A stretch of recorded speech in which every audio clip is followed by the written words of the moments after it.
it's a winter wonderland. This is yesterday afternoon. The tarps on the field, and then the snows came. It canceled Jackie Robinson Day, postponed it till today.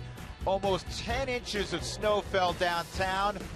Every member of the organization, we mean every member, Dick Monfort, the principal owner, out with shovels at 8 this morning, and they just concluded their work literally a few minutes ago, and now the field looks pristine for Jackie Robinson Day, the first of two, we hope, depending on weather today, between the Rockies and the New York Mets. Welcome, everybody, to a frigid Coors Field with George Frazier. I'm Drew Goodman. Before we get to Jackie Robinson, I've never seen anything like what we just saw the last 8 hours. Yeah, it's been crazy. I mean, I got here about 8:30 this morning, and I didn't grab a shovel, folks, but I sure watched a lot of other people do it. Hats off to Raz and his crew and everybody in the front office to get this thing going and to be able to play baseball. Not more than an hour ago, there was that sitting on that warning track, and it took a mammoth amount of people to get that cleaned up. Right, and that's just what you see visibly here. The entire parking lot behind the left field fence is completely filled. They were trying to figure out where else they were going to put it. Some's in the bullpen as well. We're going to talk more about Jackie Robinson in the second segment. George, I had the pleasure of going to 42 last night with the postponement. A wonderful, wonderful movie. I recommend it for everybody. As they should. I mean, that's, again, honoring meant a lot to not just baseball, but mankind. And I think that's the neat part about this day. No question. Well, the Rockies and Mets are off to very good starts, and surprisingly for the New York Mets, they are really swinging the bats. The Rockies expect to hit. The Mets expect to pitch generally. Well, you look at the Rockies, 21 home runs, 6 more than the Mets, and then their RBIs at 64, yet the Mets at 67. A lot of doubles, a lot of big hits with 2 outs with men on. And not only that, their pitching is ranked 3rd. Rockies pitching 8th. I mean, they're pitching it, they're hitting it. The one thing the Rockies have done better is field the baseball. They are number 1, and they've done a great job fielding the baseball, where the Mets have scuffled a little bit, particularly at the shortstop position with 5 early in the season. But the Rockies' defense today only has 2, and it's going to play a role. Because, folks, when it's cold, you start pounding in and you start swinging early, because those hands are going to ring. And it affects the defenders, actually, No typically more than the guys at the plate. When we come back, we'll talk about the great Jackie Robinson. The Rockies and Mets hoping to get 2 in this afternoon and tonight at a snowy Coors Field.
feet. Man, they worked fast. Really remarkable how much snow was on this field. And when I woke up this morning, I said, there's no way we can play baseball today. But we will, and we'll honor Jackie Robinson as well. Most of Major League Baseball was able to do it yesterday. Today, the Rockies and Mets will honor Jackie Robinson in the first of two. 66 years ago today, or actually yesterday, Jackie Robinson broke the color barrier. He not only pushed the game of baseball forward, he pushed society forward. For more on Jackie Robinson Day, we go to the field where bundled up Jenny Kavnar is waiting. Jenny? Drew, as you mentioned, it was April 15th, 1947 that Jackie Robinson took a Major League Baseball field with the Brooklyn Dodgers. He broke the color barrier in the jersey that wore number 42. And for players today, for the Rockies and the Mets, they will honor number 42 by wearing his number and celebrating the path he paved for generations to come.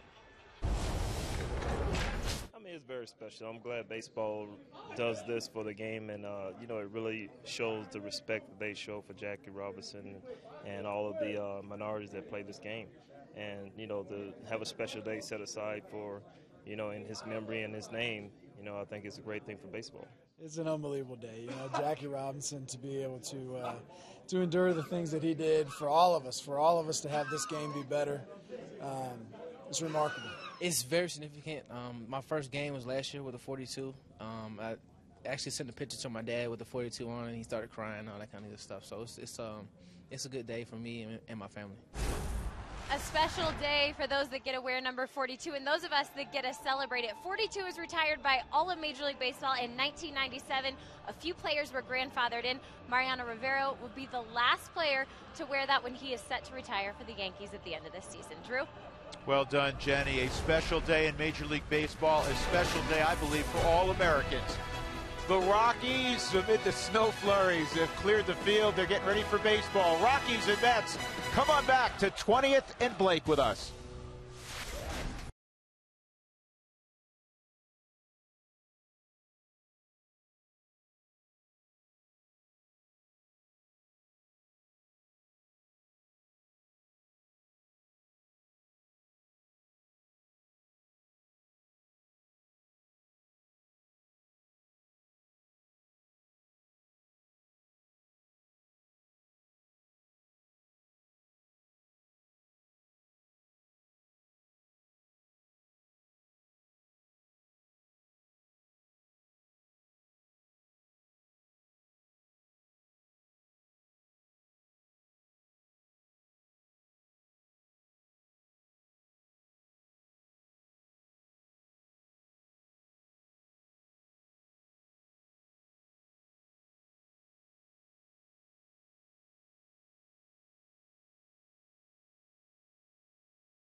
Baseball on Root Sports is brought to you by your 7 neighborhood Toyota stores. Toyota, let's go places. And by Southwest Airlines. Find our fares online only at southwest.com.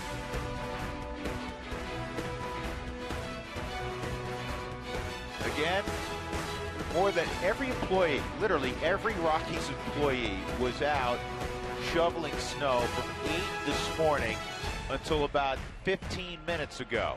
There is green grass at Coors Field. Amazing. And for those hardy souls that have made it to Coors Field, we salute you as well. So the Rockies and Juan Nicasio in game one, ready to go. Rockies have won 3 straight, 3-game sweep in San Diego as they take on the Mets. Scheduled 4-game set, and for Terry Collins' club, here is their Southwest batting order. They'll have Jordani Valdespin leading things off. Red-hot Daniel Murphy will bat second. Big star in the game, David Wright will bat third. Ike Davis, John Buck's off to a fabulous start. Lucas Duda, the Southern Cal product. From Denver Christian, Kurt Neuenhuis will be in center field batting seventh, and the shortstop is Ruben Tejada. And Nicasio ready to go, and his first pitch is outside, ball 1. Nicasio in his career has struggled against the National League East. 0-4, 841 earned run average. But what he's done at Coors Field, 6-3 with a 470 earned run average. So pitching at home against the National League East favors a win today for Nicasio.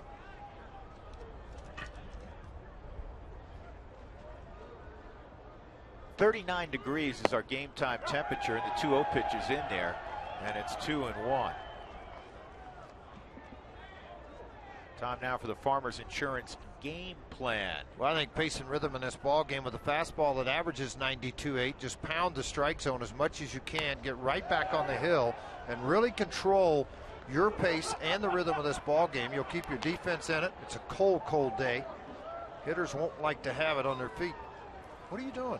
Well, I noticed I wasn't feeling any heat on my legs, and you selfishly turned the heater off of rotation. That's not true that I did it. Here's the 2-2. And a bouncer to third. Nelson on the move, and had a good grip on the baseball. And that's, again, one of the things we'll focus in on. You start to lose feeling in your fingertips, you can't throw the rock. Today's defense brought to you by Excel Energy. We bring you the energy you need so that you can live the life you want. Visit responsiblebynature.com today to learn more. In the outfield, Cargo, EY's in center, and Michael Kadire is in right. Nelson Tulowitzki, Johnny Herrera at second for Josh Rutledge, Helton at first, and Rosario behind the plate. Dexter Fowler's foot's a little bit sore from, if you saw the game on Sunday, he fouled a pitch off his foot.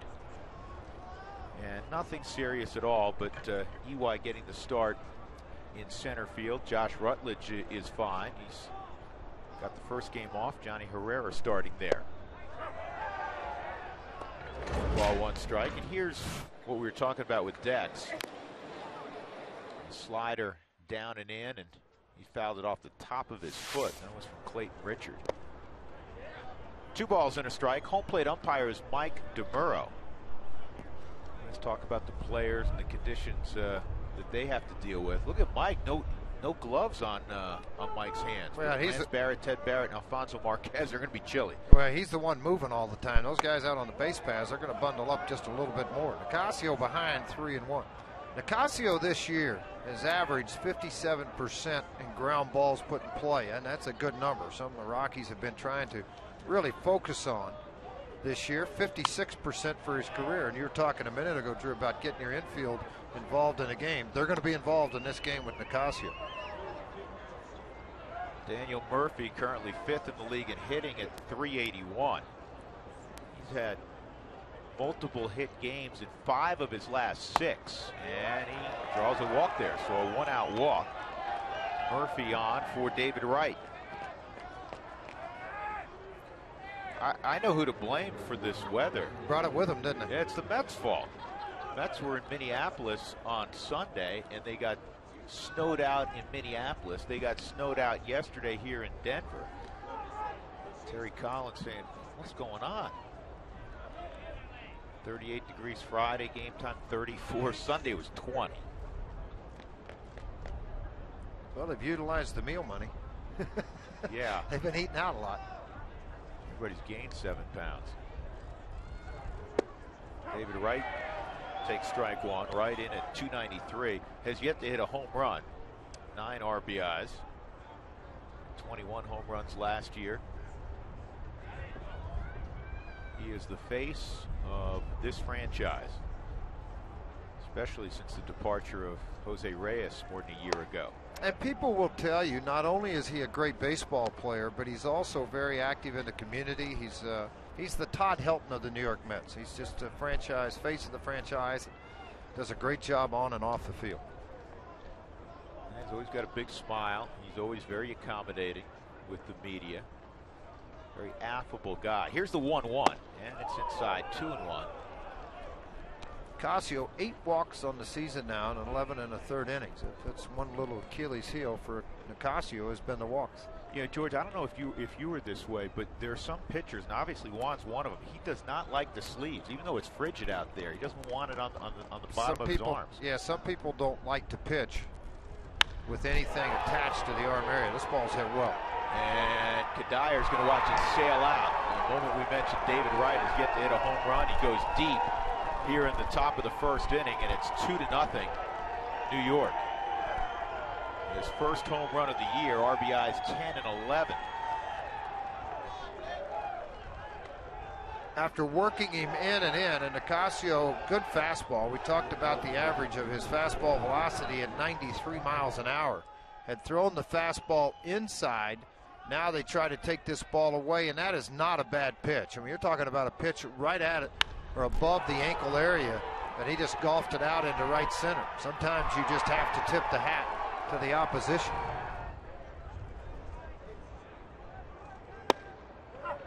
Strike one on Ike Davis. Well, the all-time New York list for home runs, Darryl Strawberry is #1. David Wright is third. Barring something unforeseen, David Wright one day will be the all-time home run king for the New York Mets. Mike Piazza at 220 is second. Former Rocky Hojo played a season with the Rockies, is in fourth place. And King Kong, Dave Kingman, is in fifth. He could hit him a long way.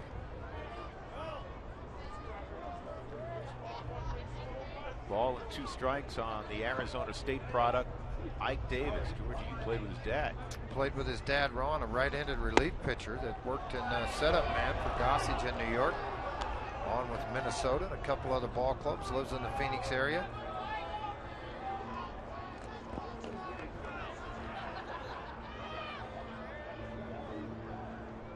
He has scuffled in April each of the last couple of years. Now it's 3-2. This is somewhat unlike Nicasio. We saw it in his last start, George, where deep pitch counts and losing guys. He normally has terrific command. When I saw him as a young pitcher, it was just strike after strike, fastball, changeup. He come back there and he just painted the outside corner. And that's what you saw from Nicasio when he's pitching right and has the proper arm slot, keeps that hand behind the baseball and just drives it. Look at those fingers staying behind the ball throughout the delivery of that pitch, right on the outside corner. And one of the reasons the Mets have put up prodigious offensive numbers thus far this year is John Buck, the veteran catcher. What an April he's had. 6 home runs, 19 RBIs. And if he was thinking of firing at the first pitch fastball, not an opportunity there because Rosario called for a slider. That's a good looking heater at 91.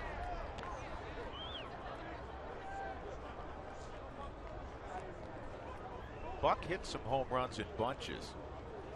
Well, you look back over his career, he's hit some home runs, over 100 in his career. 118 if I'm not mistaken, but a lot of those would be like 12 one year, 18 another, 15, 12, 18. A lot of those with Kansas City Royals. He had a stretch recently where he homered in 4 straight games.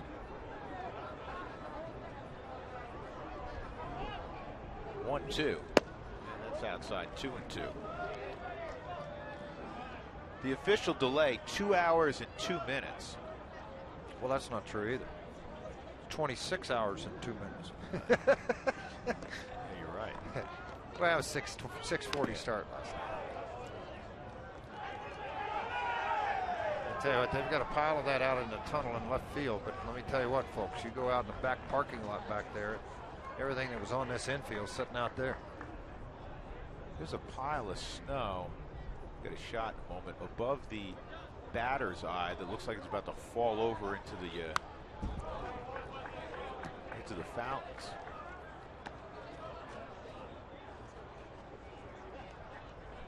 George, in between innings. I'm looking to see where that. Go knock that off. You want me to knock it off? Okay. Why not? Think I'll get in trouble for crawling around out there? Another foul ball.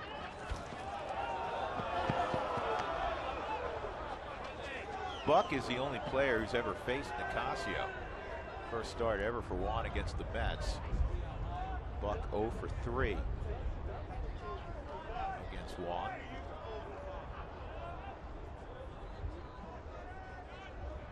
There goes slider. Got him. There you go. Yeah, didn't offer for it. Started to fire their hands and were able to hold up. With a pretty good pitch and a good location. Now you run the count to 3-2. And of course, the old saying, if it's good enough 2-2, it's good enough 3-2. You see, he started to fire and the circular motion to save it. A little bit better here. That's exactly right. If it's good enough 2-2, go with it 3-2. He shook away from it, but went back slider again, hit hard right at Nelson. Boy, self-defense knockdown. A base hit for Buck.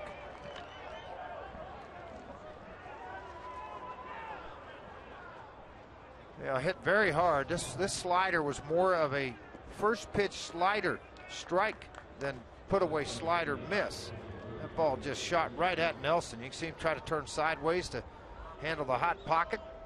And it bounced out of that glove.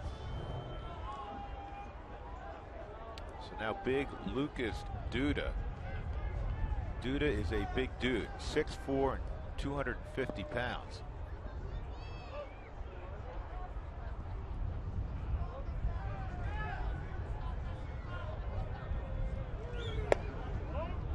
Boy, it's not giving the outside corner at all.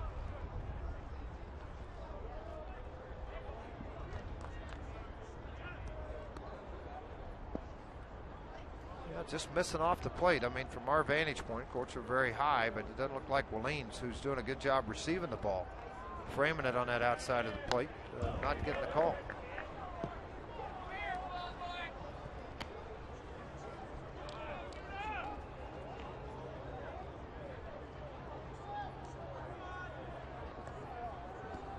Sure, why not? Mets fans, they're used to that. See that? Colorado guy's got his hat on. He's ready. By the way, they told a lot of people that came to the game today, they said, you know what? Go sit where you want to sit. If somebody comes up and tells you to move, go find another seat. All right? As you notice, not a lot of people out in the left field bleachers. The third deck fairly empty other than people up there cleaning things up. Still trying to get some of the snow out of here. 2-1 on Duda. That's in there.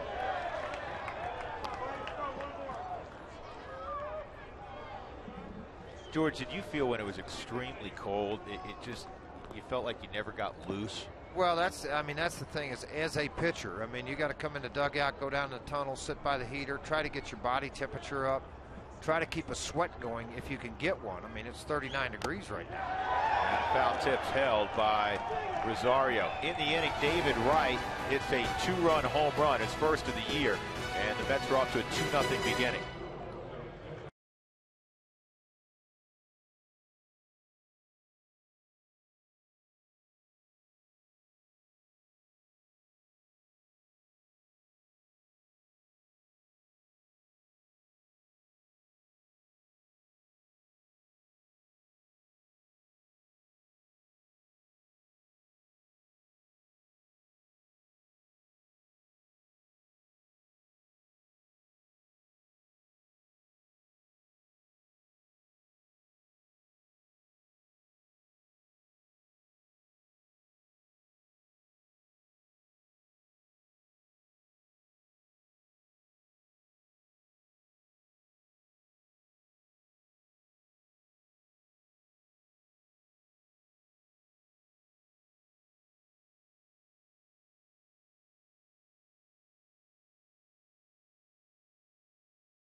At Coors Field, the Rockies and Mets. The Rockies in the bottom of the first inning.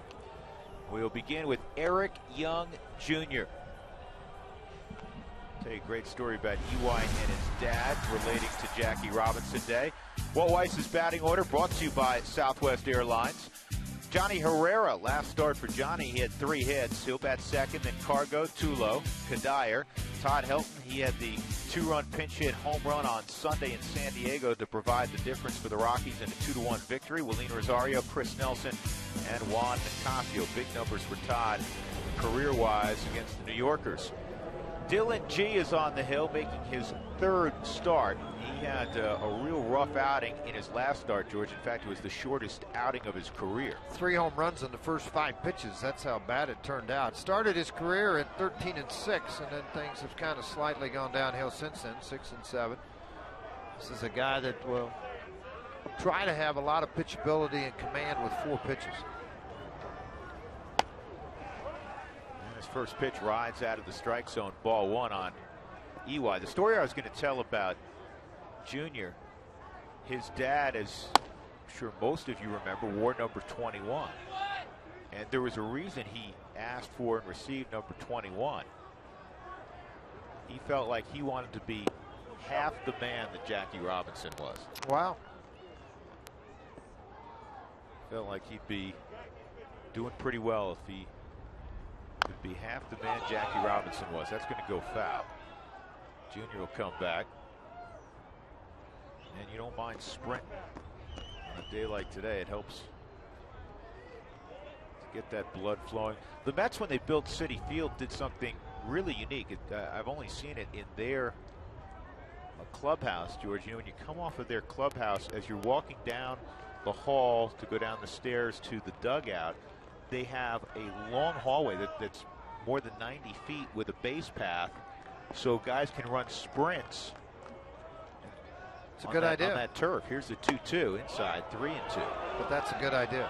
You know, constantly keeping yourself loose. You think about days like today, you're talking about a pitcher in the grip and feel of a baseball, your hand turning purple because of how cold it is. But the guys like EY, you really concern yourself with hamstrings, pulled muscles in that respect simply because of the cold temperature. Ground ball to Daniel Murphy, 1 out.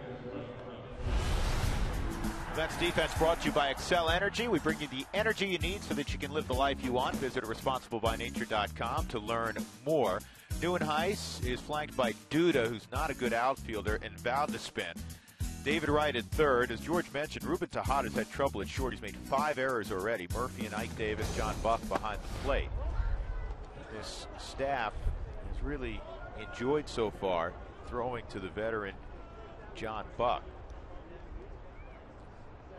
Outside 2-0 very quickly on Johnny Herrera.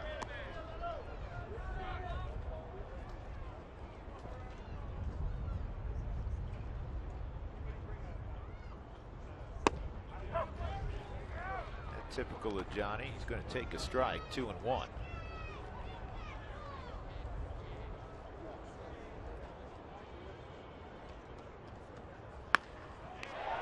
Center field, shallow center field, and Nieuwenhuis makes the catch.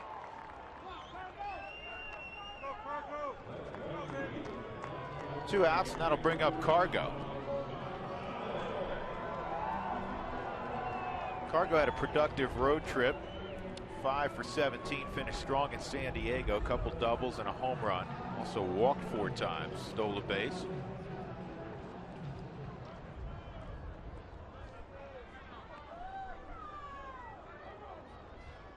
He had Sunday off.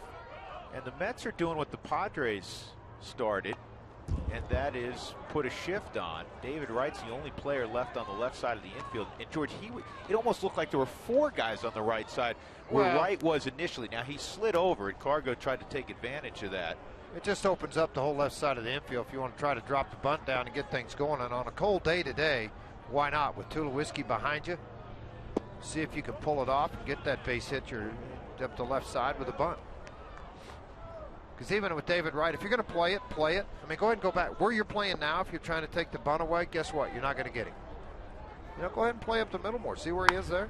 And it doesn't matter where you play defense there. That's headed for the gap. Extra bases for Carlos Gonzalez.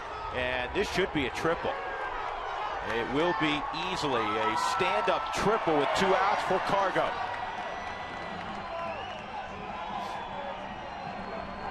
Well, I like that a lot more, Cargo. Get 3 instead of 1. On a Mike Shaw Subaru Supermo, you'll get a really good look at this pitch coming in. Trying to run the fastball in on his hands, but see the ball tail back out over to the plate and allowed Cargo to get the sweet spot of that bat on it.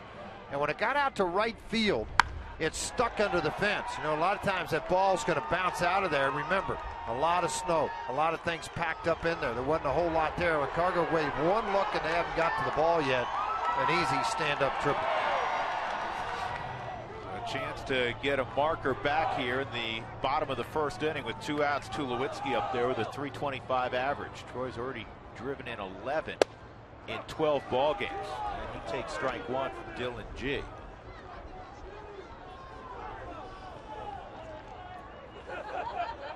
This is a team historically that Troy has really gotten after. You see the numbers on the right, .328. But over his last 12 games, he's hitting .420 against the Mets, including 6 home runs. And a towering pop-up right and Tejada. And Tejada makes the catch. So we've played 1 frame. Cargo's left in 3rd after tripling. And the Mets on the David Wright 2-run home run have a 2-0 lead.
So triple with 2 outs. Unfortunately, Rockies couldn't cash him in. This afternoon's sideline report is brought to you by the Honey Smoked Fish Company. Secrets in the fire. It's a ready-to-eat superfood. Jenny, are you keeping warm? I am trying to. I would like to say I'm fully warm. My feet are a little cold, though, but that's okay. I'm not playing baseball today. Somebody who is Michael Kadire, and, he knows how to play in the cold. He played in Minnesota. Yes, most of his career was in the Metrodome, but he did play at Target Field for 2 seasons. So I asked him yesterday, have you played in any weather colder than this? Cold, yes. We had a few that were in the 20s, wind chill in the teens. But never we had one game where it snowed from start to the finish, but not anything accumulating even outside the stadium because we had the heated field as well. So it's definitely a different game to play when it's snowing. Well, speaking of that accumulation, I talked with Mark Razum today. He's the head groundskeeper here for the Colorado Rockies. He said this is his 19th season here, and he's never seen snow in that amount of mass. But one thing he was so grateful for is the hands-on experience from the entire Colorado Rockies organization. Drew, George, you both have talked about it a little bit, but from the front office, the ticket office, the marketing department, every single employee was out here in some form or fashion, and I really hope they reimburse for some of those nice leather Italian shoes I saw some of those guys ruin down there shoveling snow.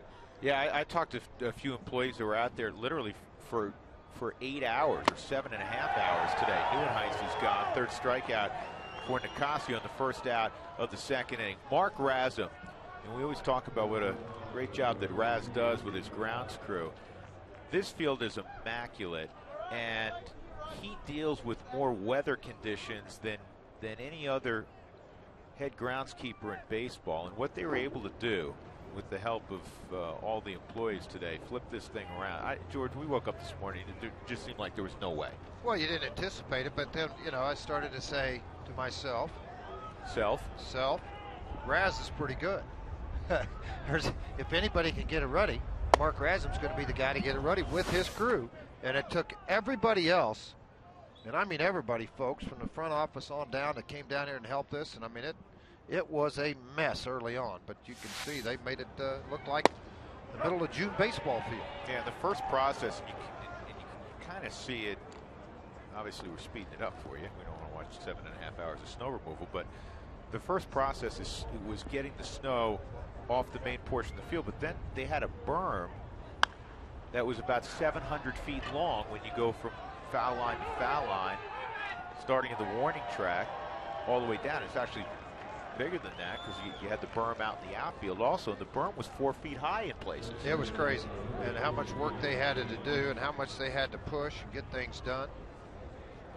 Well, I honestly tell you that Dick Monfort, it was not a publicity deal on his part to say, hey, look at the owner out here, because I got here at 8:30 and he was on the field, and he didn't leave until at the very end, still shoveling down the right field line at 3 o'clock. No, this was not for the cameras. And Dick, Dan O'Dowd, everybody in the front office was out there for hours. He's dropped into center field. A base hit for Dylan G, his first of the year. And with 2 outs, Valdespin will come up for the second time.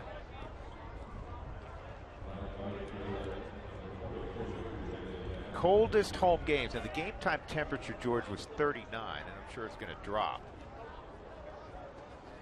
That matches,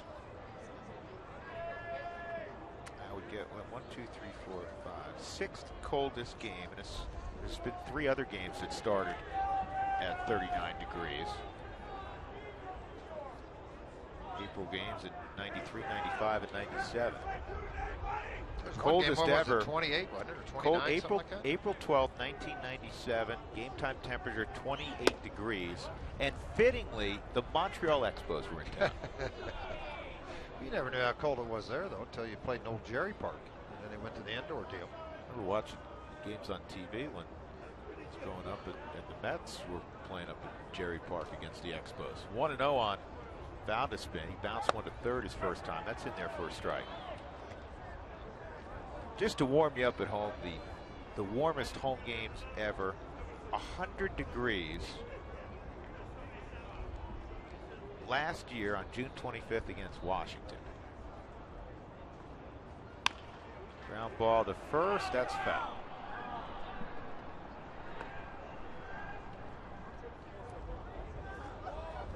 I didn't realize this. Last year, George, when it was 100 degrees at game time, the high in Denver that day was 105. I remember doing the game with you. It was a very warm. Seemed like Oklahoma type August weather a little bit, but that guy's head's 105.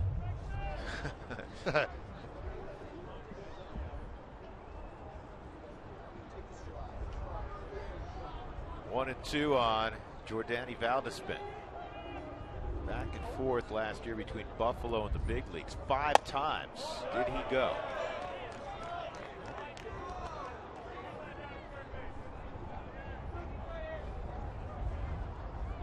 That's a short flight. 5 times going up, back and forth in 1 year is quite a bit. Most you ever went back and forth early in your career, George? 3. And I'll tell you, one of those flights is really good. The other one isn't any fun. Going's good. Coming up's really good. The other one going back's not so good. Nice pitch by Juan Nicasio. A very solid second inning. 4 punch-outs for Nicasio. The Rockies trailing the Mets 2-0. Middle of inning number 2. First of 2 at Coors Field.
David Wright. Rockies will have Michael Kadire, Todd Helton, and Willeen Rosario here in inning number 2. Who wants tacos? Remember, if the Rockies score 7 or more runs during any game, go to participating Colorado Taco Bell locations the next day between 4 and 6 and get your Rockies taco special. Rockies did it twice in San Diego.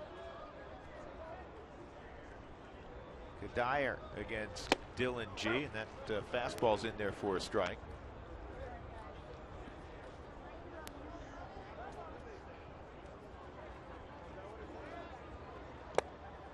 Oh, and 2.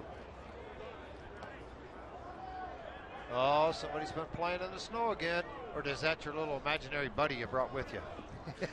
Well, he had 2 tickets and somebody canceled on him. Oh, he did? Okay. I'll just make a snowman and talk to him during the game. Listen, you spent a long time out in the bullpen. You'd have done the same thing. You had a lot of imaginary friends. Oh, I did. You ain't kidding. This is rip, stay fair at will. Hunt in the left field corner. Duda will play it off the wall. It's a leadoff double for Michael Kadire.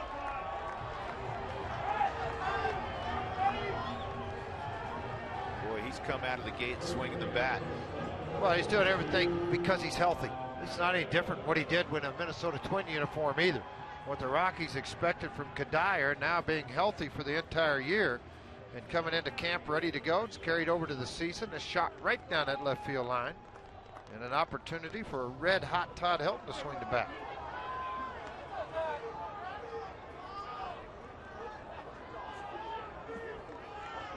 Helton this year 5 for 10 with runners in scoring position. He's got them right where he likes them.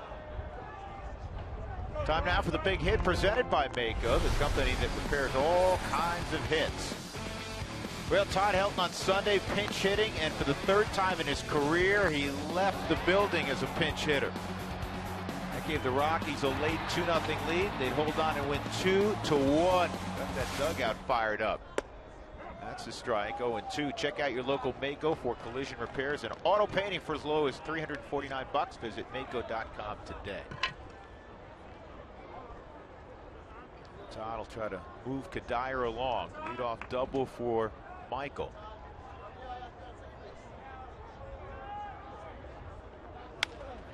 And a ground ball to Tejada. 1 out. Coors Field Suites and party facilities. They fit any event and any budget. So for the best deal, ask about the 6-game or 20-game suite package from Coors Field. You can do that by calling 303 Rockies for more information.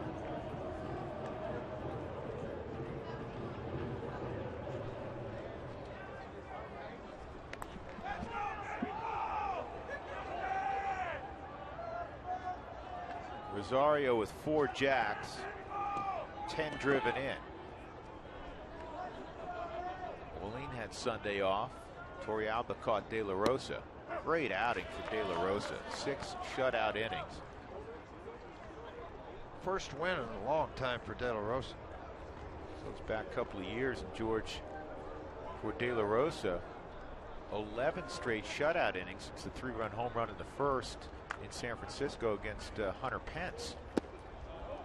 First win since May 13th, 2011. Wow. Of course, injured, didn't pitch a lot either. Nice to get that first one out of the way. Bring your boots. No, don't buy a ticket for the 3rd deck. It's closed anyway, by the way. Yeah, can't get up there. No, they've moved everybody down. It's on the corner. Rosario looking back at Mike DeMuro.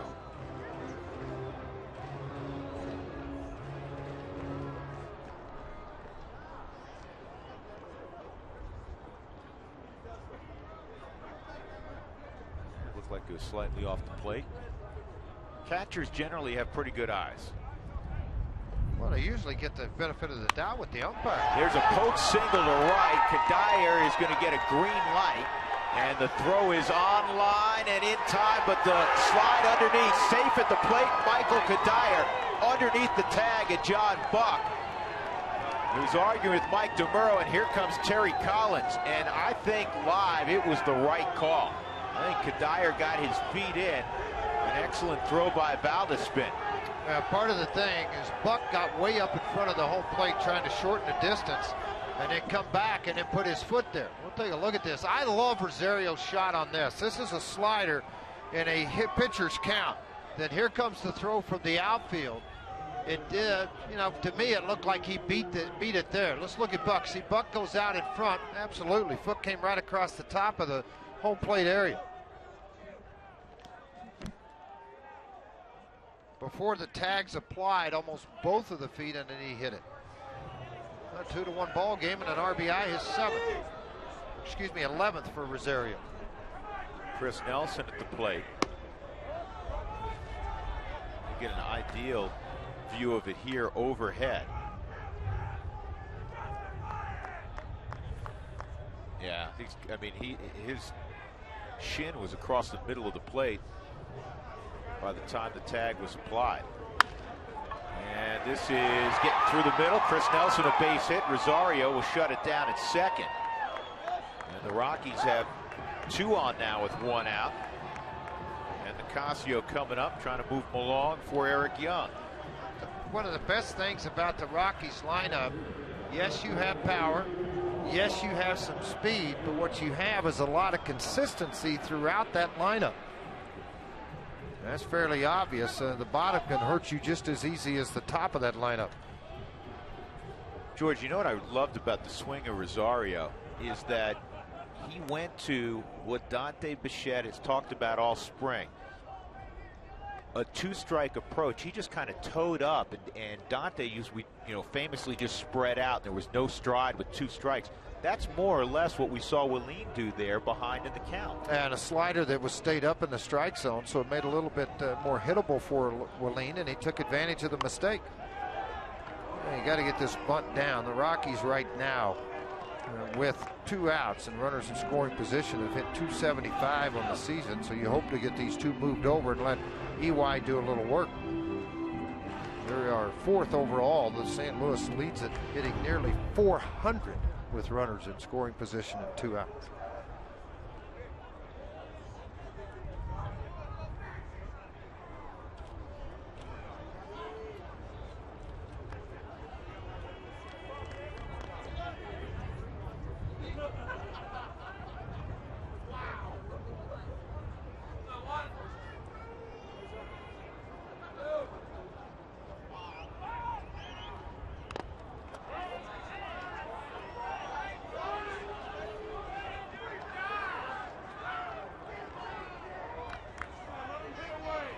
G 2 years ago won 13 games, 13-6. Last year he went 6-7. 26-year-old Texan, drafted out of the University of Texas Arlington. Good baseball program there. Very good baseball program. You get a lot of the guys that don't get recruited by Texas, Texas Tech, Texas A&M, Baylor. Dallas Baptist, also another school there. It has dominated with some very good high drafts and very good players out of Houston Baptist and Dallas Baptist, those other 2 schools in that area. Friend Mike Bard was the head coach at Dallas Baptist for a period of time, and you're right, they've turned out some big league players.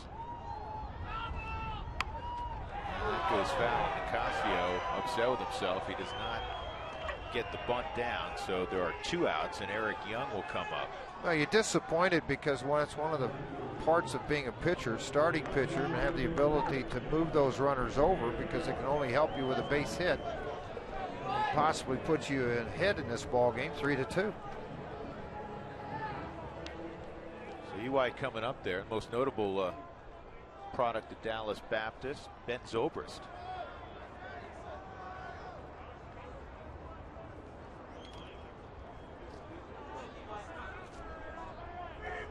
Junior bounced to second his first time.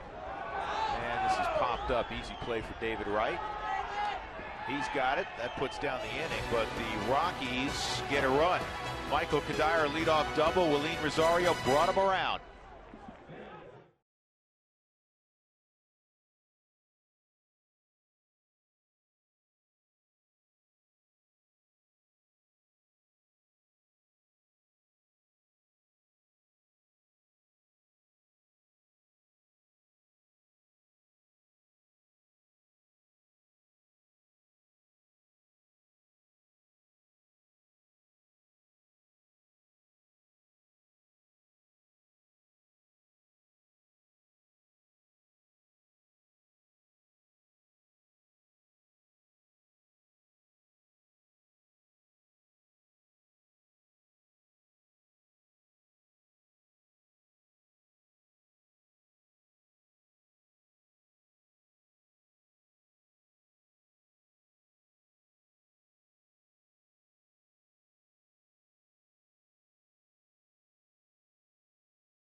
Today's baseball on Root Sports is brought to you by the Ford Fusion. Quality you want, power you desire. Ford Fusion, go further. By CenturyLink, your link to what's next. And by Southwest Airlines, find our fares online only at southwest.com. Drew Goodman, George Frazier, and Jenny Kavnar from Snowpack Coors Field. Still working on his snowman. That's his buddy. Oh, I like it. I don't know if he needs the sunglasses, George. Not much sun up there. He's just trying to look cool, though. He looks cool. Got a scarf on, got the whole thing working. Daniel Murphy, David Wright, Ike Davis, 2, 3, and 4 in Terry Collins' lineup to face Juan Nicasio. We celebrate Jackie Robinson Day this afternoon, and numbers first time through the lineup for both pitchers. And the difference, the 2-run home run by David Wright. And a big difference also, the number of pitches thrown so far for these two pitchers. Nicasio with 44. G with 32. There's only been one Rockies pitcher throw 100 pitches in a long time, and that was Guthrie, June 12th, through 102. Then you got to go way back. Chacin and different guys that threw 114 in a game. Stasio threw 154, but the point I'm trying to make here, you're in the third inning, Nicasio's already at 45. 0-1 on Daniel Murphy. Murphy's a good hitter. He hit 291 last year. Missed there, 1-1. Well, I'm going to try to pass along some things you may not have known about the late, great Jackie Robinson as we celebrate his breaking of the color barrier 66 years ago. Johnny Herrera throws out Murphy. Probably you've heard he was a marvelous athlete, a 4-sport athlete at UCLA. One of the sports he competed in, George, was track. And it's not just that he competed in these sports. I mean, he was fabulous. He was the NCAA, they called it then the broad jump. We now know it as the long jump. He was the long jump champion when he was at UCLA nationally. Jumped close to 25 feet. Isn't that amazing? Great, great athlete. Quarterback in football, right? Well, he was actually a running back in football, and I'm glad you brought that up. He averaged, listen to this, his last year playing at UCLA, and that's a strike, 1-1 on Wright. He averaged 12 yards a carry in his final 2 seasons playing for the Bruins. He led the nation in punt return average. There's an interesting twist to the story about his marvelous athletic achievements at UCLA, because in basketball, George, he led the then Pacific Coast Conference in scoring twice. So, I mean, it's kind of a joke. I mean, he was an NCAA champ in the long jump. In football, he led the nation in punt returns. He averaged 12 yards a carry. In basketball, he's the leading scorer in the conference. In baseball, the 1 year he played at UCLA, he hit .097. Well, they say they want to draft the best athlete. Yeah. He's the best athlete. And he turned out okay in baseball. Yeah, he was pretty good.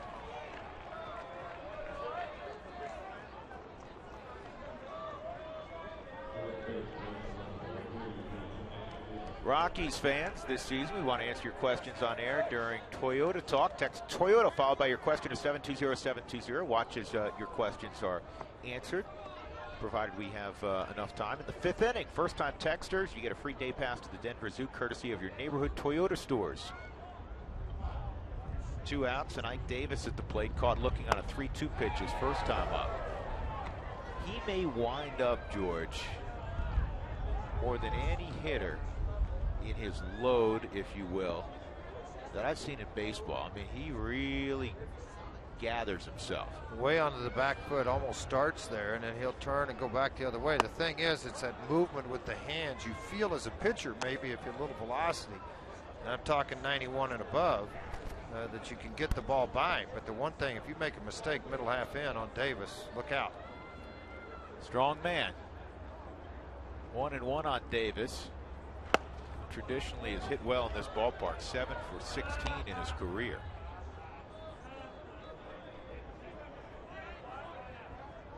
They'd like Ike to be less feast or famine. A year ago, the 32 home runs and 90 RBIs, that's terrific, but just a 227 average. And he brought a 128 average into the ballgame, 3-1. Free swinger, I think you're being polite when you say that. I mean, this guy will hack at a lot of things. You know, I mean, he's just one of those guys that's going to swing hard, and if I hit it, look out. Second time displeased with the call on the outside corner with the fastball. He just has really struggled getting out of the gate. See the good numbers at Coors Field, but last year he hit below 200 in April, and this year well below 200.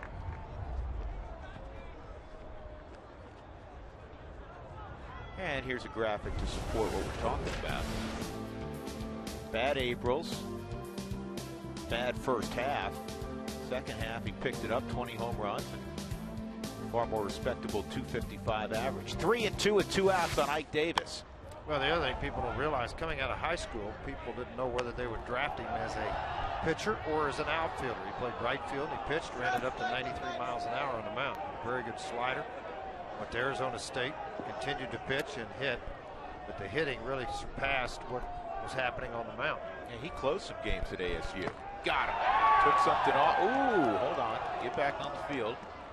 After Rockies were sprinting toward the dugout before they realized there was a foul tip. Well, it slipped right out of the glove of Willeen Rosario as it came into it, caught the heel when it did. I mean, that's a hit or miss anyway. That has nothing to do with Willeen. That's just whether the luck of the foul tip landed in your glove. No harm done. Troy Tulowitzki throws out Ike Davis. A strong 1-2-3 inning for Nicasio. 2-1 ball game.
Photos of Jackie Robinson. Died of a heart attack in '72, George, caused by diabetes he suffered from. Literally less than 15 years after he left baseball. Johnny Herrera, did that get Johnny? Fred has stared it. Danced his way away from it.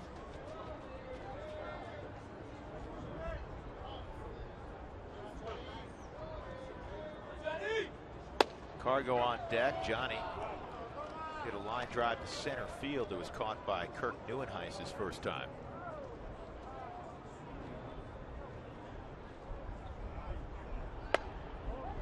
There's only one member of that 47 Dodger team that is still living, and that's Ralph Branco, who's actually more famous naturally for what happened in '51 when he gave up the home run to Bobby Thompson, the shot heard round the world.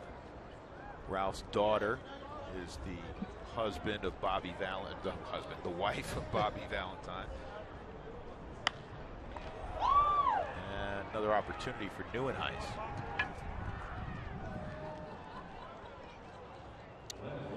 And one of the many memorable quotes from Jackie Robinson: "A life is not important except in the impact it has on other lives." One of the great lines, George, from the movie 42, which I mentioned earlier. I was able to take advantage of the postponement last night, take in with my family. Jackie Robinson said to Branch Rickey, "You want me to have the guts not to fight, you want somebody who has the guts to fight back?" And he said, "No, I've chose you because I want somebody who has the guts not to fight back." Yeah, sometimes what he means, it takes a bigger man to walk away from the fight than it does to fight. Yep. Think of Dr. King. 1 ball and 1 strike on Carlos Gonzalez, who ripped a triple his first time up. Shift is still on. And this ball is going to tie up the baseball game. Take a good look. You won't see it for long. Into the second deck at Coors Field. And we're tied at 2 as Cargo has left the building for the 4th time this year. A triple and a home run, 2 of the hardest things for a cycle. And now you're just a couple away. The single double, obviously. We've seen him have a cycle here. Yes, we have. And where he hit this, folks, got out of here in a hurry. The ball down in the middle of the strike zone, dropped the hammer and let it fly. How many people were chasing for this? 2? There they are. They didn't even get up and go get it, I don't think. I'll get that one in the 5th inning. A little chilly right now. Yeah. Oh, they got it. Good job. You know what? I bet their seats were somewhere else, and they said, let's go out here and sit because Cargo might hit a home run. Might hit another one up there. Stay where you are. Here's the 1-0 on Tulowitzki. There's a bunch of people standing. I'm looking out there, George, in left center field. There's a couple folks standing to be ready to move in case Troy deposits one out there.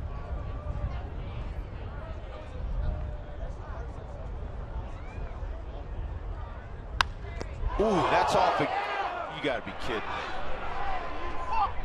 Kick save. Yeah, kick save in the air over to Ike Davis.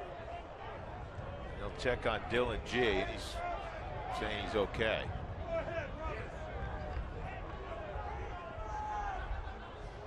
Where'd it catch? Right on the bottom of the foot? Because it sounded very solid, a 1 hopper. And it just ricochets up into the air, and Ike Davis said, I got it. Tittle couldn't have hit it any harder.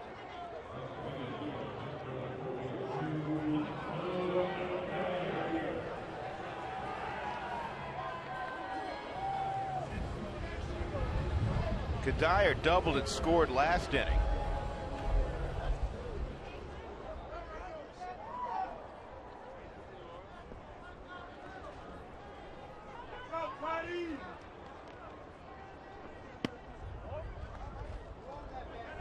Did Cuddy not get the weather report today, Frazier? What's that? What's the matter? Well, he's got the eye black going. Well, you got a little sun out there. It kind of breaks out every now and then. It's bright. You got snow up above you in the 3rd deck. Could get a little bright. Maybe he just gets a lot of hits with eye black, and I'll wear it again today. You just got to get concerned if it's 9 o'clock at night and he's got eye black on. Then you know it is something superstition to do with it.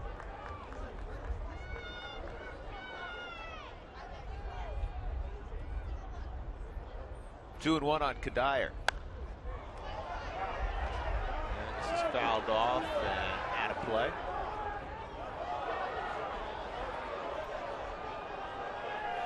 See on those high pops when there's not a lot of folks and it's really cold, they let it hop on the cement once and then go catch it. That's not true. They let it hop like 25 times when they do the euchre thing. When it stops rolling, they pick it up and put it in their pocket.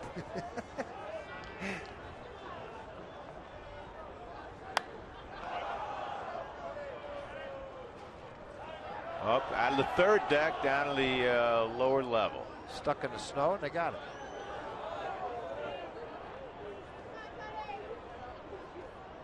Jay Alvis just came in and as a comebacker let us know that the second game, because of the delay, it was originally a day-night doubleheader, a split doubleheader, as they say. And now the second game will start 30 minutes after the first game, unless it goes very quickly. There'll still be a 6:40 start otherwise. Cargo with a long home run to right center. He's tied it up at 2 as we go to the fourth.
We're all tied up 2-2 between the Rockies and the Mets. These are the shoes I'm wearing. They're keeping me warm. It's a very chilly day here, but it's a very special day as the Rockies and Mets get to honor number 42, Jackie Robinson. They missed the official day in Major League Baseball yesterday on April 15th. Drew's already mentioned what an athlete Jackie Robinson was, a 4-sport letter winner at UCLA. After that, he served as a second lieutenant in the U.S. Army from 1942 to 1944. First broke the color barrier in 1947. In 1949, he led the National League in stolen bases, batting average. He had his first All-Star appearance. He helped the Brooklyn Dodgers win the pennant, and he was named the MVP. He was also the first Major League Baseball player to appear on a U.S. stamp. That was in 1982. And, of course, in 1997, that's when Major League Baseball decided to retire at number 42. He is a legend indeed, and I know players today everywhere honored to wear number 42. And, Drew, we're honored to wear number 42 as well. No question. And Jenny, one of the things I want to point out, and I think some people, I think maybe most people realize that Jackie Robinson truly was a great player. But I think some people think, well, you know, he's in the Hall of Fame because he was the first, because he broke the color barrier. No, he was a good player. He was a tremendous player. I mean, Jackie Robinson, that first year, and there's no way that anybody can imagine, or very few of us, what he went through. He didn't get a hit in his first 5 games. He went on to hit .297 that year. 2 years later, in 1949, he led the league in hitting at .342, and he was the MVP of the National League. So, and this is a guy that didn't come to the big leagues until he was 28. After UCLA, he was playing in the Negro Leagues for the Kansas City Monarchs. Base hit for John Buck leading off the 4th inning, and that'll bring up Lucas Duda. Well, you do anything you can to stay warm. Have you seen Blue Man? If you've been to Vegas and you've seen Blue Man, Thank you, Schultze. Yeah, this is my partner. I was doing great, except my face got cold. You know what? Here's the truth, folks. George was giving me a hard time because I'm wearing this big heavy jacket. No, it was Schultz the beanie, gave actually. me, and I got this, and I got beanie. and I got the skull cap going. And he's giving me a hard time at the start of the game. We weren't an inning and a half in, and Frazier breaks out to Doug. Man, I'm really cold. My face was really cold. That's what I said. Oh, whatever. And it was cold. Well, I have great big ears, so they get really cold. Not anymore. This is pretty good. That's a good look for you. I think so. Yeah. My son's in robbery division. He'd love to see me. Exactly. He's seen your type before. Yeah, he looked at me a lot like this. 1 ball, 1 strike on Duda.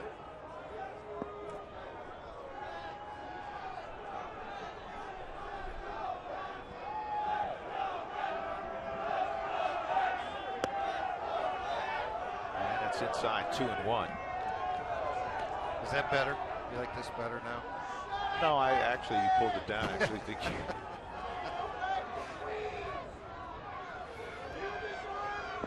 Now I feel like I ought to be on a bobsled or something. Kay just texted me from Tulsa. She said, Look much better? You look much better with the thing pulled up.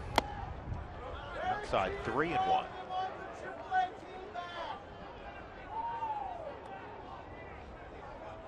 Well, the Philly Fanatics 2,000 miles away, but I'm going to find the warmest thing I have.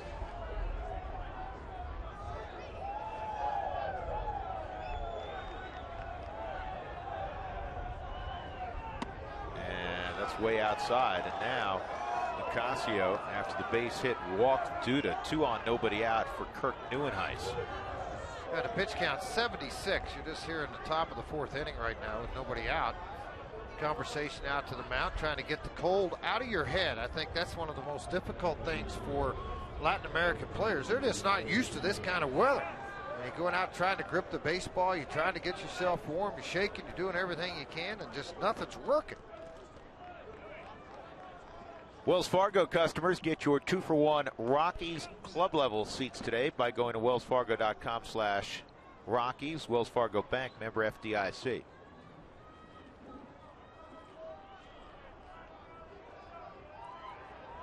Neuenhuis struck out his first time up. Good athlete. He runs well. After Denver Christian High School, he ended up playing collegiately at Azusa Pacific. Kind of a self-proclaimed late bloomer. Well, Azusa Pacific, a very good baseball school in California. Division III, if I'm not mistaken, but they throw out some players now.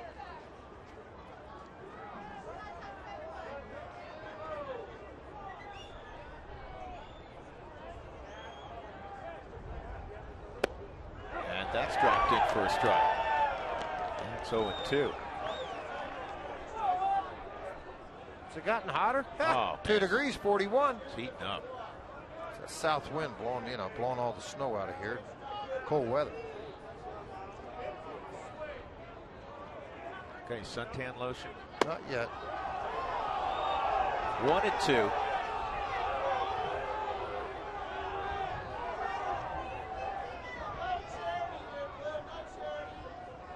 Neuenhuis, when he came up last April, first time in the big leagues, was just scorching hot. Got a lot of national attention.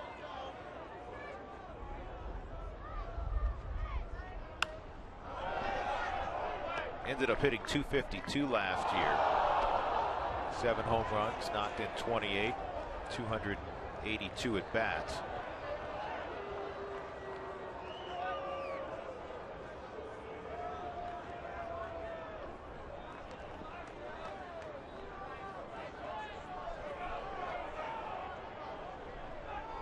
Two ball game in the 4th. 2 on, nobody out.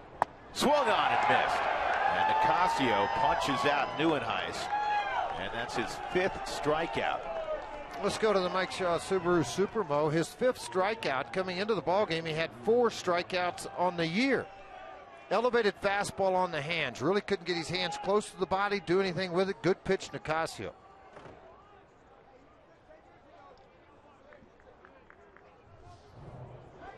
That'll bring up the 8th place hitter, Ruben Tejada. He popped to second in the 2nd inning. You're in the right place in the order, George, to get out of this little jam. get Tejada. You have the pitcher, G, on deck.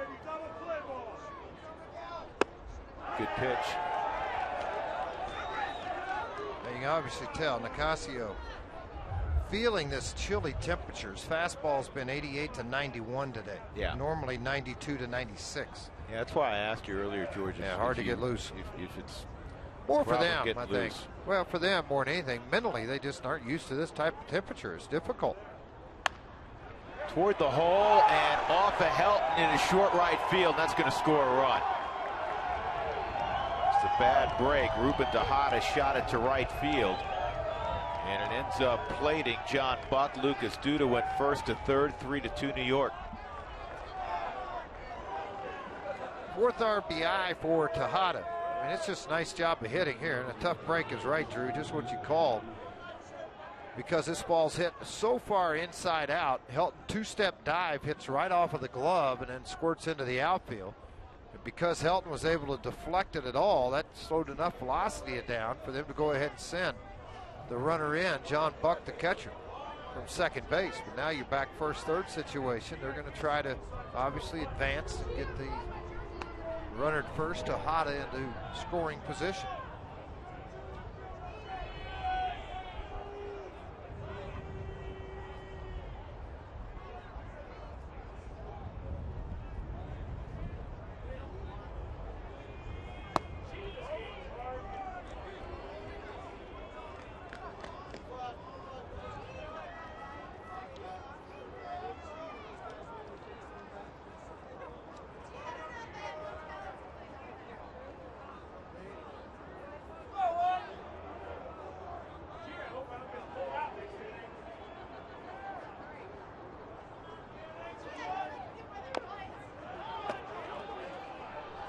Helton's got to hustle, and he gets it to Johnny Herrera in time. G pushed it up the line. So 2 outs after the sac bunt. Duda third, Tejada at second, and Jordani Valdespin, who's 0 for 2, will come up.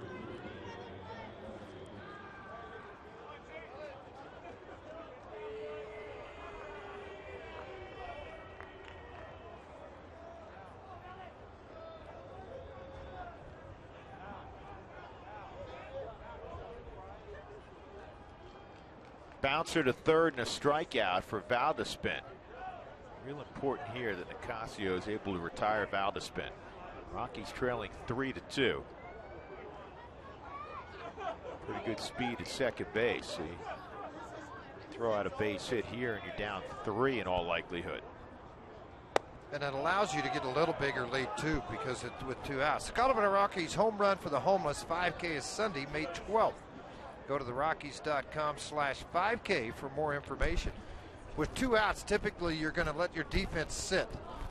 So you're not going to be having a lot of movement. So your runner at second can get a couple of steps more of a lead, which allows on a hard hit ball to maybe take that gamble to send him.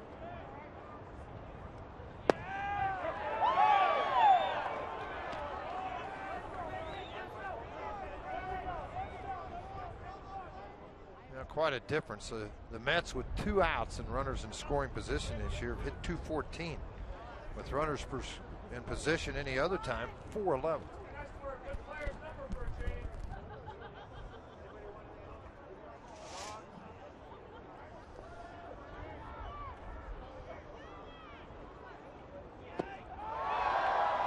Got him out front on a changeup, 1-2. Pitch he has been diligently working on, George. Well, he's going to have it, and this is a really good changeup. Really pronated to the inside. He's able to throw this well out onto his front foot. Kind of an emergency, ugly Christmas hack on that thing. That went him close. 1-2 on Valdespin. And a ground ball to Tulowitzki.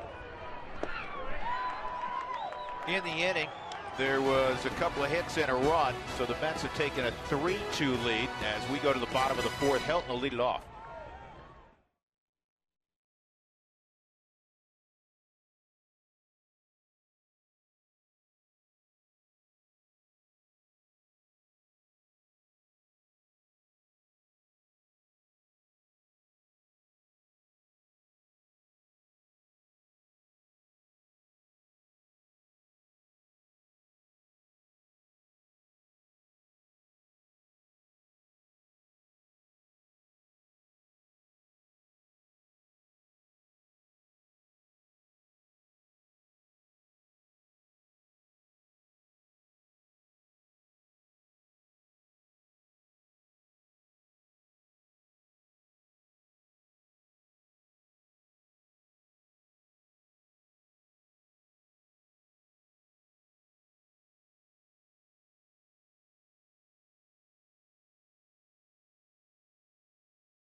Says look back. In the first inning, David Wright had been homerless this year, and he golfed the ball out to right center field. A 2-run shot. In the second inning, a single by Willeen Rosario brought home Michael Kadire. Kadire had doubled, and then Cargo took one deep in the third inning. And I mean really deep, 438 feet of home run. And then last inning, Ruben Tejada knocks in the go-ahead run for New York.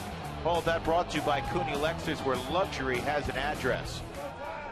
Helton with a 1-strike count, and now a 2-strike count. Todd bounced to short in the second inning. Helton was 6 for 9 in that Padre series. He entered the series 2 for 21.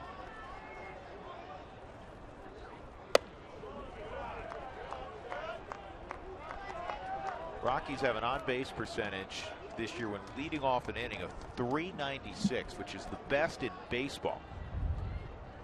You know, the other day was a great example of that. They had only 3 hits in the 2-1 victory on Sunday in San Diego. This ball was in the air to Duda in left, and now he's got to come on and makes the catch.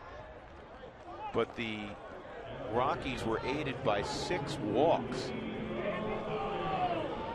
So with 1 out, Willeen Rosario will come up. AT&T trivia question.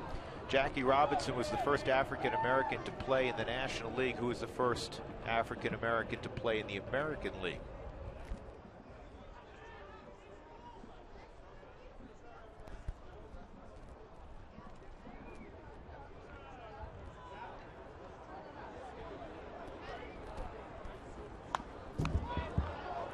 Swung on and fouled straight back. Well, decision for Walt Weiss. You're playing a doubleheader. The pitch count is approaching 90 already for Nicasio. You're in the middle of the Mets lineup.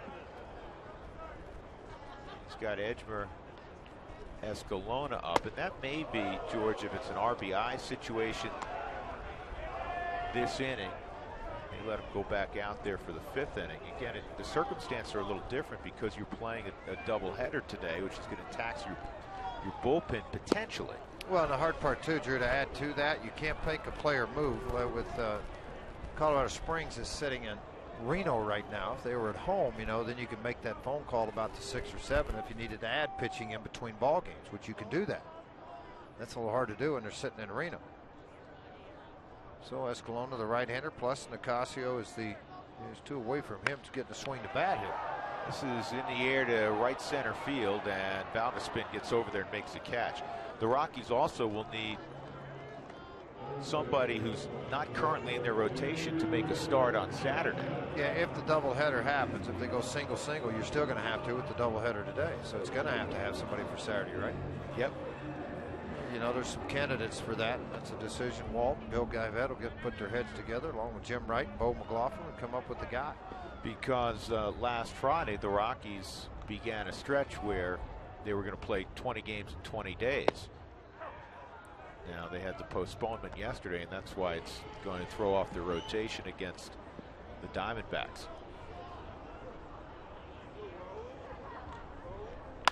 This is back up the middle, and G grabs it, and he has his first 1-2-3 inning of the ball game. So we move to the 5th inning. The Mets 3 and the Rockies 2. First of 2 at Coors Field.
move the whole game.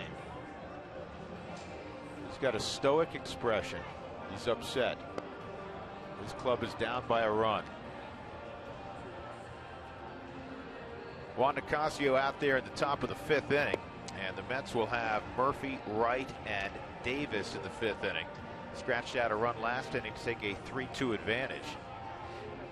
5 hits for New York and 5 hits for Colorado.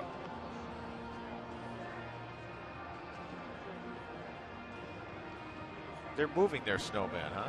No, he's adding to it. He's also moving, but he's adding to it also. This guy's collecting money. Who are you collecting money from? What are you doing?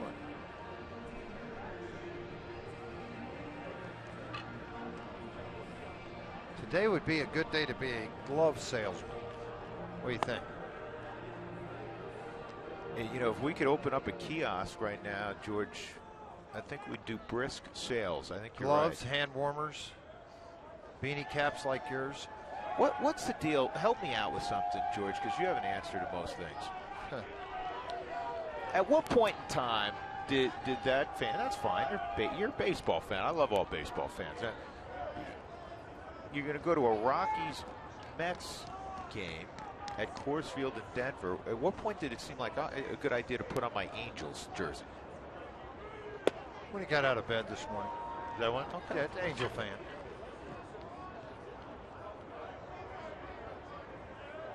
I guess He's the got same guy the that wore the Phillies Phillies hat, hat, got huh? Mets, we got a little bit of everything. Or, ow, that hurt. That was right off the end of the bat. Yeah, it didn't feel that too really hurt. good for Daniel Murphy. 1 out, and that'll bring up David Wright. So our Toyota Talk inning.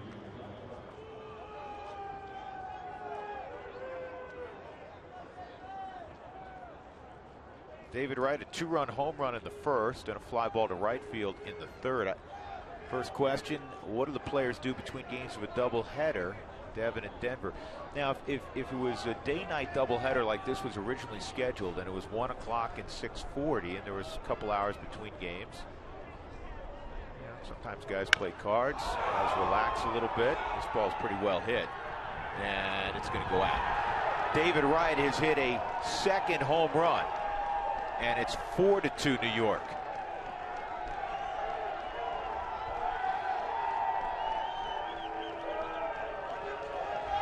Now come to Denver, and all of a sudden the home runs start to pop out for David Wright. And the Met fans pretty excited about it. And remember, they pitched him in hard, went away on a pretty good pitch that was down, and he hit it to right center. This pitch is very similar to the home run ball that he hit out in right center field. A low fastball, and he just dropped the head on it.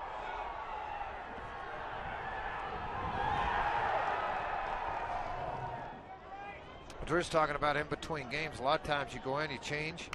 And in today's game with Keith Schultz and his great staff down there, the food in between's pretty good. Grab you a halfway decent meal, get on the field and get it going. But when there's only 35 minutes, you're kind of limited, to going out with a full stomach. Yeah, and that's what it'll try be to play today. the game. It'll be a half hour.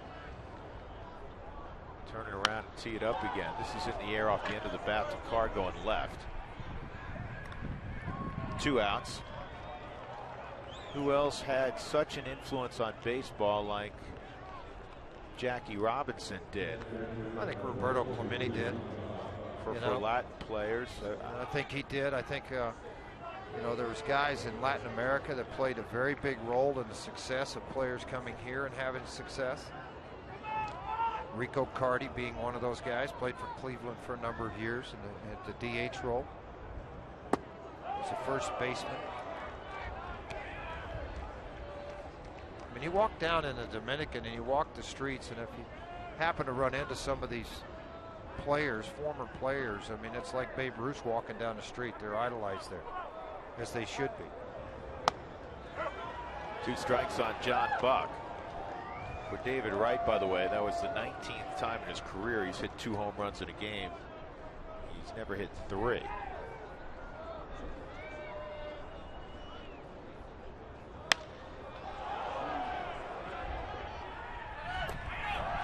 Kadyr's got it in right.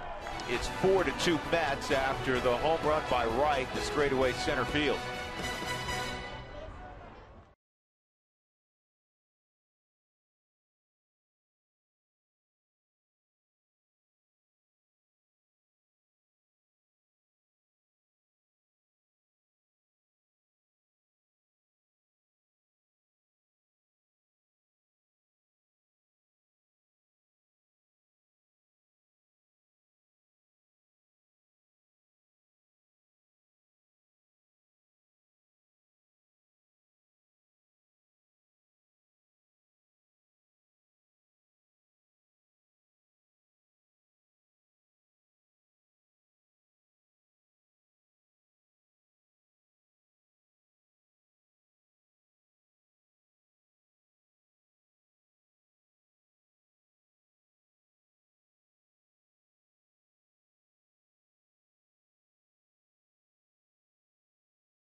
being home runs by David Wright. And I'd like to show you, we mentioned going to break, and this staff that we have in our truck put this together for us very quickly, and appreciate that. Watch where this pitch and location is on both of them. Down and inside, but look at the clearance here, that stiff front leg and the extension, but the bat angle straight down on both of these balls. And I mean, David Wright just got after both of those pitches, but very similar location. Down, very down, one to center, one to right center. Yeah, just a good hitter, folks. He's made the difference in this deal. Josh Rutledge is going to pinch hit for Juan Nicasio, and he takes a strike on the outside corner. So Rutledge, EY, and Johnny Herrera here in the 5th inning. Rockies trailing 4-2. Drew Goodman, George Frazier, and Jenny Cavnar. And that slider's a strike also. It's 0-2.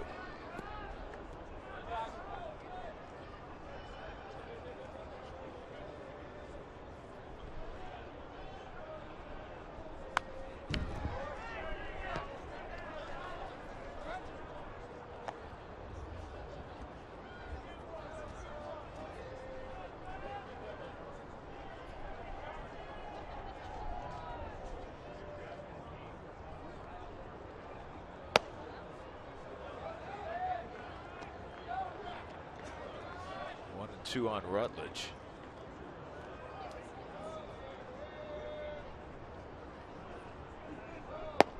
And he gets it.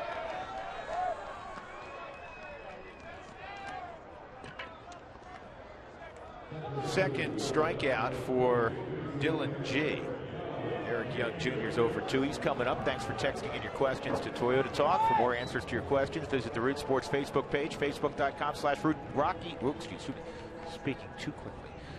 Facebook.com/Root Sports RM. Tracy Ringlesby will answer a bonus Toyota Talk question before the end of the game. You can text your comments during the post-game show. Toyota Talk will continue then. EY takes a strike.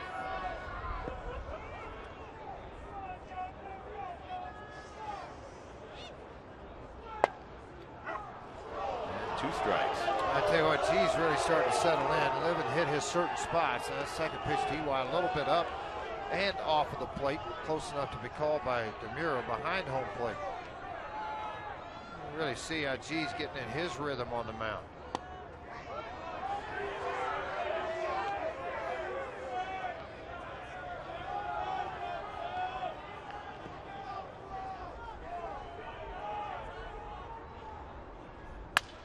Junior pulls it toward the hole, and it'll sneak under the glove of Murphy for a 1-out single for Eric Young.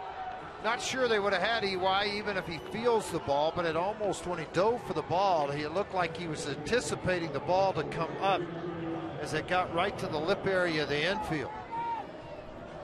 Ball on the inner half. They wanted the ball down and away from him. Mistake made, and a mistake hopefully will cost you. Johnny Herrera, he's twice hit the ball in the air to center fielder Kirk Neuenhuis. David Wright in on the grass at third.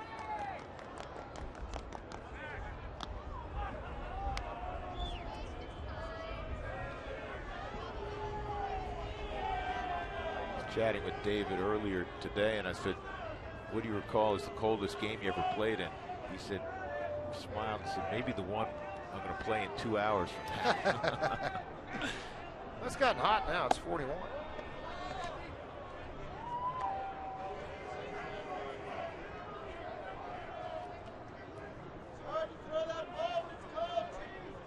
Your tootsies cold? Your feet cold? No, they're fine. Got it buried in that heater.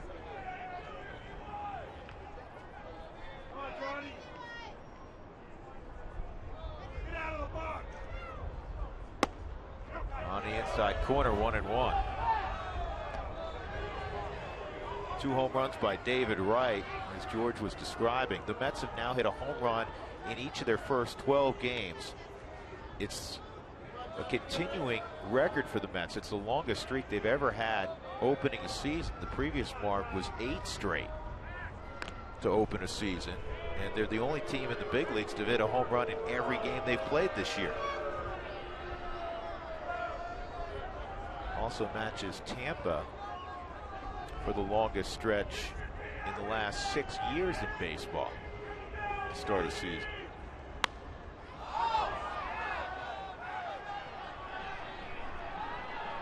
Two outs. And that'll bring up Carlos Gonzalez. He's already had quite an afternoon. Cargo ripped a triple his first time up, and then a monstrosity of a home run to right center his second time. Here's the triple to right center. Stand-up triple. And George, this was a two-movie flight. Double feature on this one. Yeah, got into that second deck, and we mentioned at the time the hardest part of the cycle's over. Triple, home run. Yeah, let's try to go get you a lousy single and a double. Or you get another home run, tie the game up. This is where that Rockies lineup is so formidable. You're Dylan G, and you're saying, man, he's representing the tying run. I can't give in to him. And then you kind of eyeball the guy who's 20 feet behind him to the right, and there's Troy Tulowitzki. You say, oh, man. And then behind him, Skadaev. Right. You don't have much to chase here.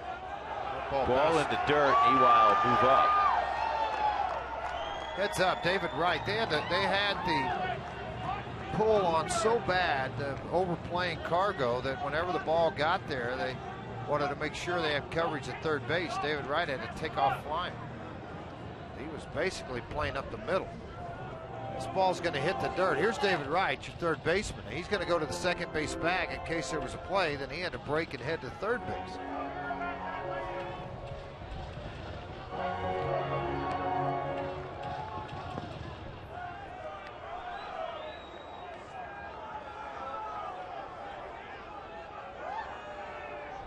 Wright's doing his own directing now of where he would like to have Tejada, the shortstop. 3-0 on Cargo.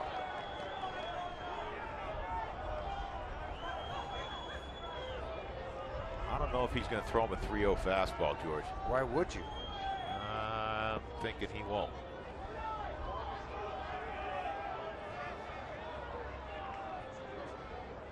If he does, and throws it over the plate in the middle half inch. Something's wrong. Eli takes off for third. He steals third. And the slider was on the outside corner for a strike.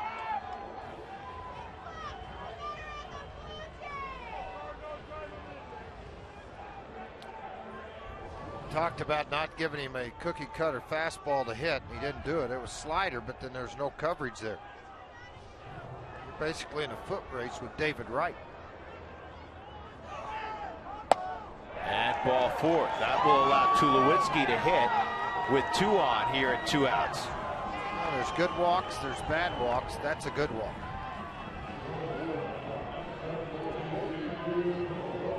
Hitting the road, well, don't forget you can subscribe to MLB.TV to see every Rockies Out of Market game online or on your favorite devices in HD quality when you're not at home.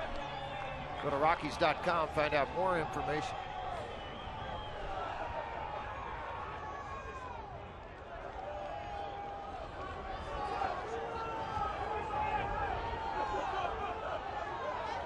Tulo popped to short, and a rocket that ricocheted off of G right to Ike Davis his last time up. And that catches Tulowitzki. Right on the elbow, too. Yeah, that didn't sound. That didn't sound good. Troy doesn't wear that padding on the elbow. Dyer will come up with the bases loaded.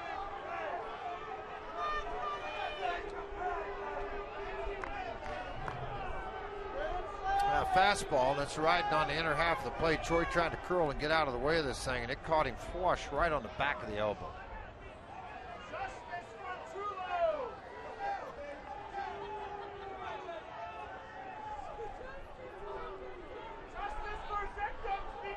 Dan Orther, the pitching coach, out to check on his pitcher. His trainer, Keith Duggar, Walt Weiss, out to check on their shortstop.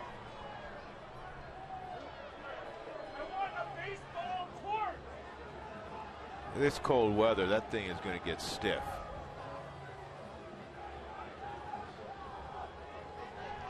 Yeah, it's all on the non-throwing too. I mean, Keith's making sure that he's got strength in that hand and that arm. He can turn it and rotate it.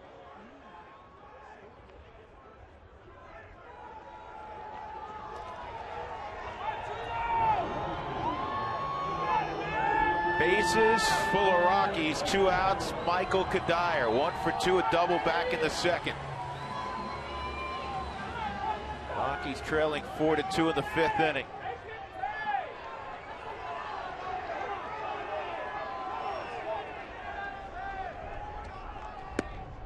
Outside, ball 1. Rockies trying to improve their average with the bases loaded this year, 1 for 9. This is the first time Kadire's had an opportunity with the bases loaded. Kadire's been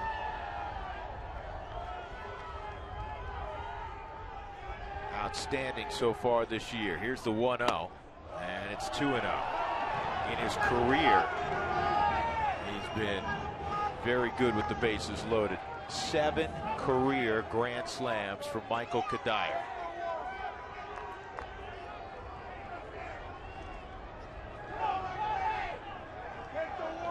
(2-0). 3-0.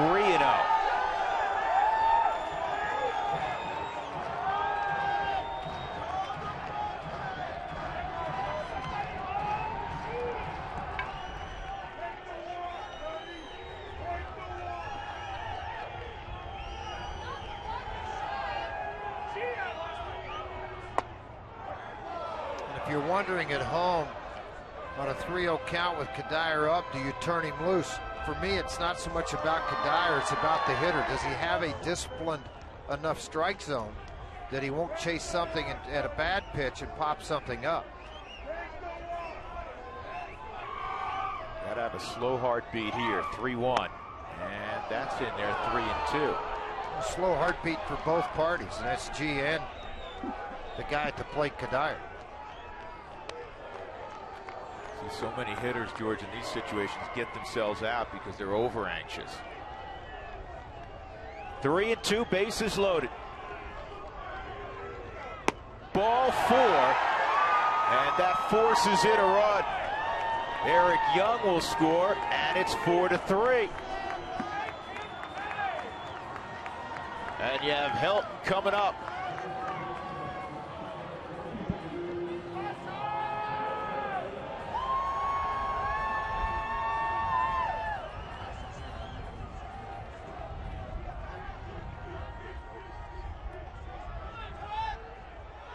Two walks and a hit batter along with the single by Young has produced a run.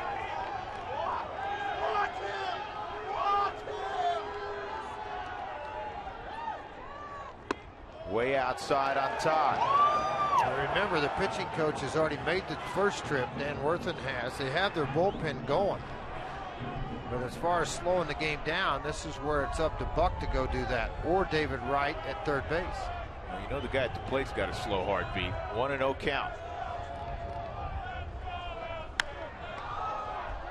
353 career average against the Mets in 96 career ball games for Helt. 15 home runs. He's driven in 60. Chance to drive in a few more. Because of everyone wearing number 42 today, it's difficult to see who's warming up, but it appears to be Brandon Lyon, the right-hander, and the left-hander is Rice. The 1-1. And Helt smokes it up the middle. Base hit. That'll score 2. Tulowitzki will come in with the go-ahead run. Todd Helt coming through again. 5-4 Colorado.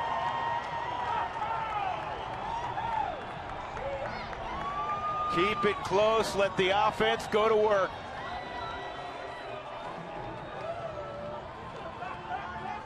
On the Mike Shaw Subaru Supermo, we'll take a look at Helton's swing, leg up. Now he wants that foot in the ground when the ball gets to the plate, and it is.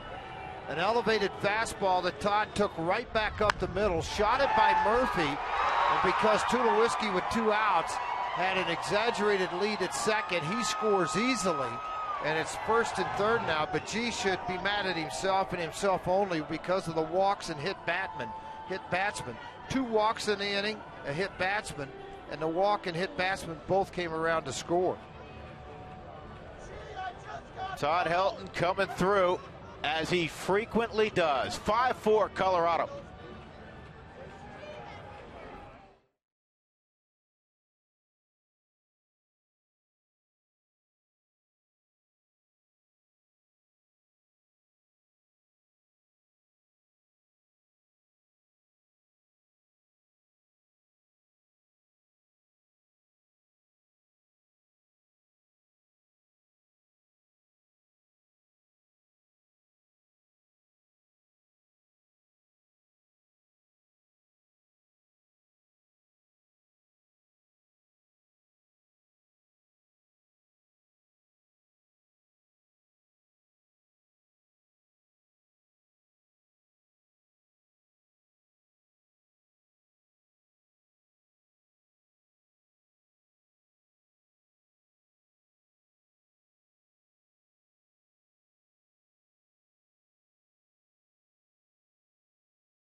Five straight ball games.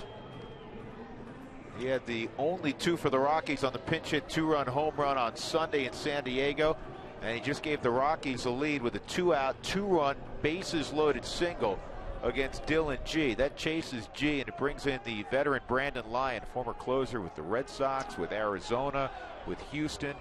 Last year split time between Houston and Toronto. And here's Rosario with 2 on. Normally a strike thrower, he doesn't walk many people. His fastball typically will cut away from the right-hander, and it'll be 87 to 90. In his younger days, before injuries and age and wear and tear, quite honestly, he was a mid-90 thrower.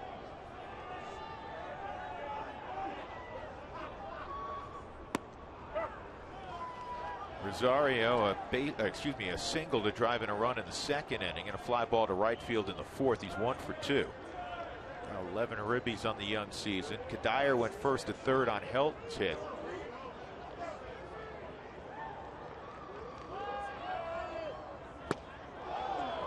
One and 2.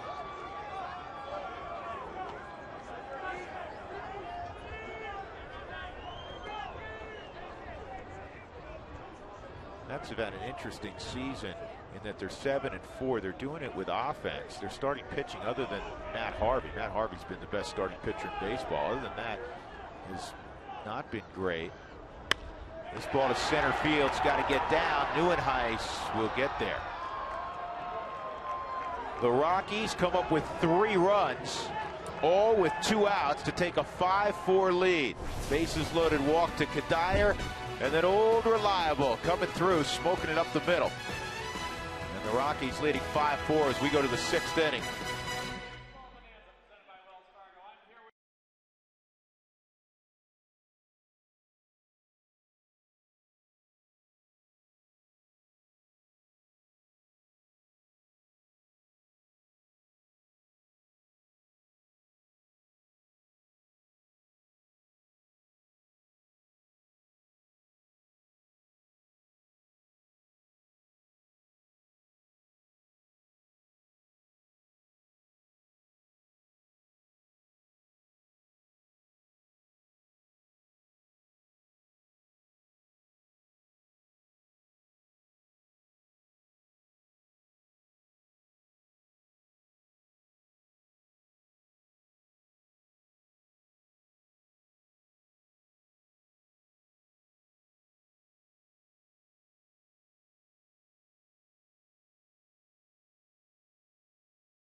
Colorado Rockies baseball on Root Sports is brought to you by Honey Smoked Fish Company. Secrets in the fire, it's a ready-to-eat superfood.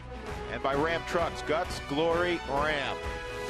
And if you're out at Coors Field today, you have Guts and the Rockies hoping to provide the glory. They lead 5-4 as we go to the top of the 6th inning. Pitching change for the Rockies after 5 innings of Juan Nicasio. He was pinch hit for, and now Edgmer Escalona will take over. And Nicasio, by virtue of the 3 runs scored while he was still the pitcher of record, George, has a chance to get a W. Yes, he does. And let's take a look at the overall numbers right now of Escalona on the season. 4 ball games, 245 earned run average. He gave up some home runs the other day in San Diego, 2 in that ball game, 4 strikeouts and a walk. He's done a nice job of keeping innings at a minimum with his first out efficiency, 75%. Lucas Duda out of the 6th hole will take strike 1. Duda strikeout and a walk. The line for Juan Nicasio, 5 innings, 4 runs, 6 hits. Walked 2, struck out 5. Gave up the 2 home runs to David Wright.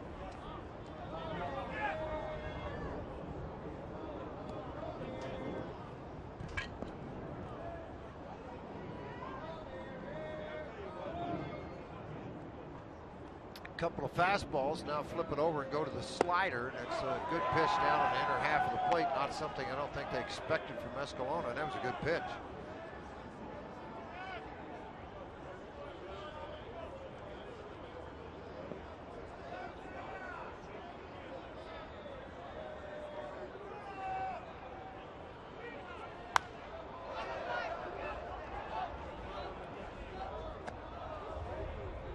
Again, the advantage on a frigid day, you don't want to get jammed naturally. That's obvious. But the hitters are coming out of the dugout where they can get warm. Get those gloves on. Uh-oh, this ball's in the air to right, pretty deep, but it'll stay in the ballpark. Dyer makes the catch. Got it off the end of the bat a little bit. Where it becomes difficult on a day like this is if you have to stand around defensively, as the Mets did a little bit last inning. Tune in Friday after the game for Rockies Real Time this week. Join your favorite Rockies players and coaches on the set of the 2013 Rockies commercials. Plus, take a ride to the ballpark in Cargo's Ferrari to take you behind the scenes of his day. It's Rockies Real Time Friday after the game right here on Root Sports. Kirk Neuenhuis has struck out twice.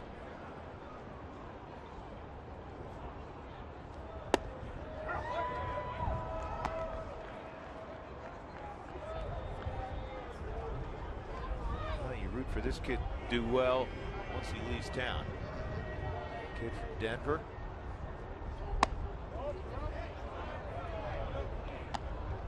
Two and one.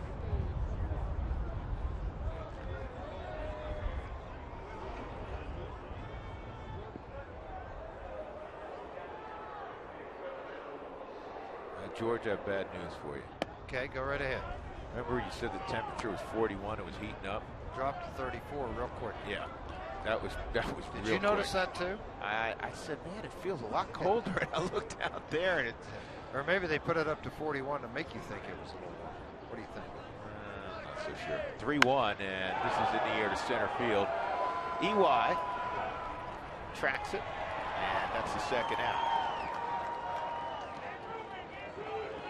That will bring to the plate the shortstop, Ruben Tejada.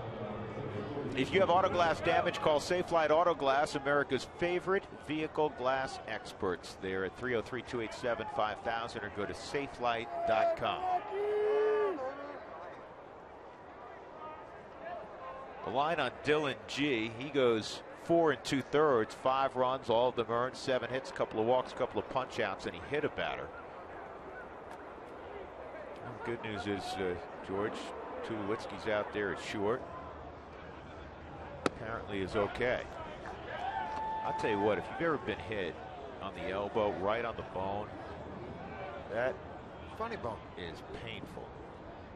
Got the funny bone. It goes numb up your fingers. Yeah, I don't know who called it the funny bone. Why did they call it the funny bone? I don't know, because there's nothing funny about it. 0-2 on Tejada, who took an excuse-me swing. See, Tulo's got the eye black thing going, too.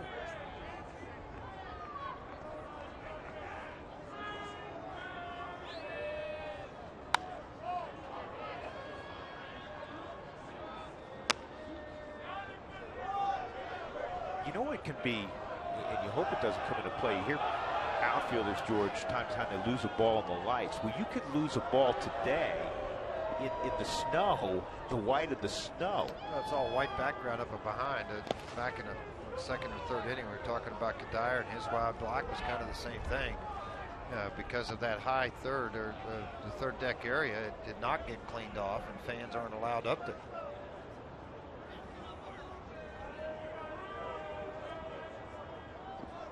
First inning of work for Escalona. He's ahead of Tejada 1-2. That didn't feel too good. And Tejada just taking himself, run to the bag. Nicely done. Good strong inning for edge for Escalona.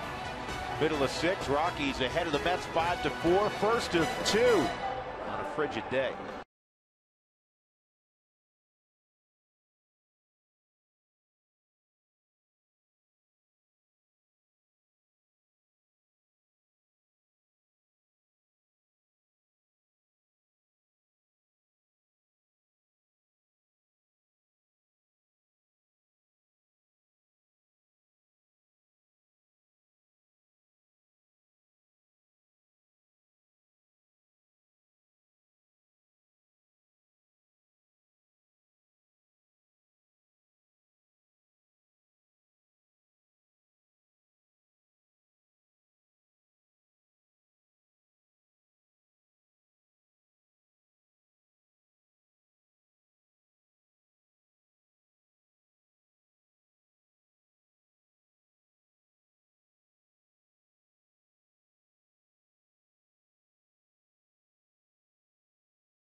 Raven, and so far the Rockies on top of the Mets by 1 as we head to the bottom of 6. Well, of course, today is the celebration of Jackie Robinson, all the players wearing number 42. In fact, the new movie 42 is out, and for Eric Young Jr., he feels it's a very important film. Definitely important, especially at the current moment with our number of African American players being down. I think the younger generation get to watch the movie and maybe get a better understanding, and might inspire some to go out there and play baseball.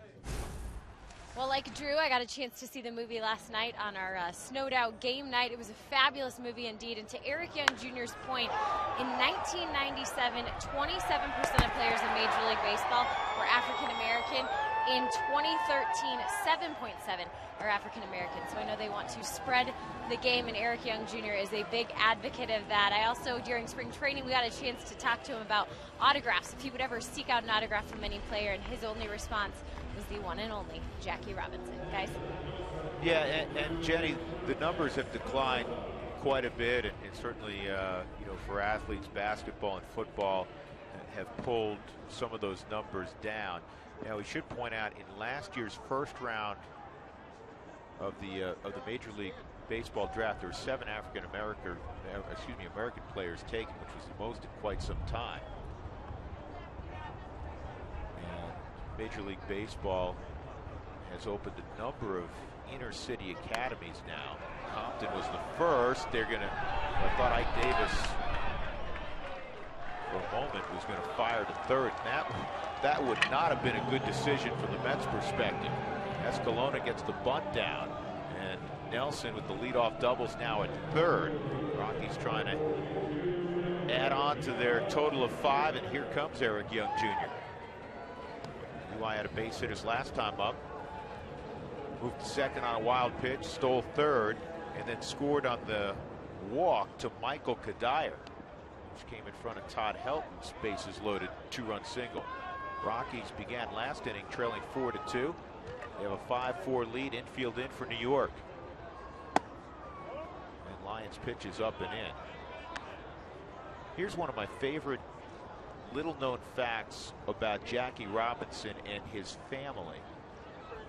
The 1936 Olympic Games of Berlin, where Jesse Owens, much to the dismay of Hitler.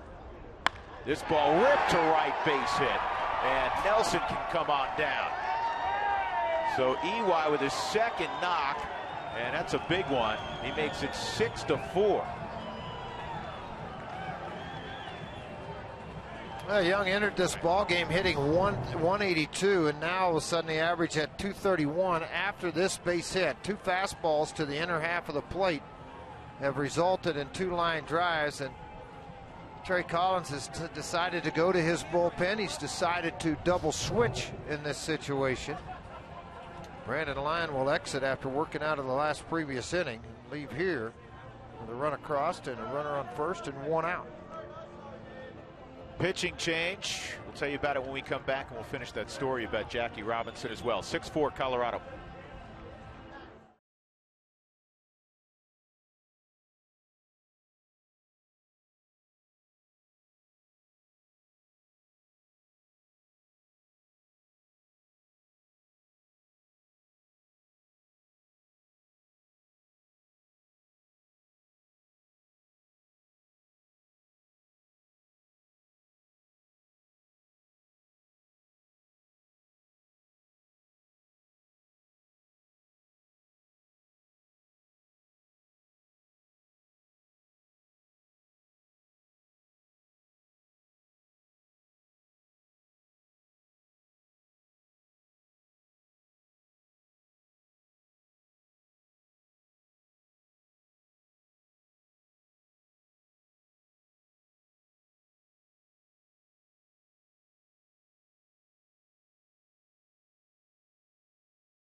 Cowgill is coming to the ballgame, the double switch, former Arizona Diamondback. He is in center field. Kirk Neuenhuis comes out, and lefty Scott Rice comes on for New York.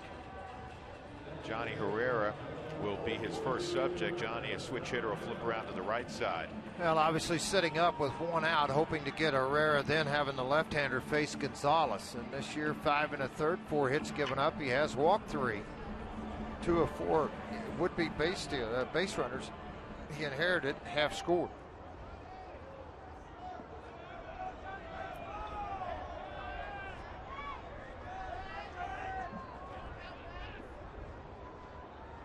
Johnny 0 for 3. And throw over to first. To finish that story on Jackie Robinson. So in 1936, Jesse Owens famously wins the 100-yard dash in front of Adolf Hitler.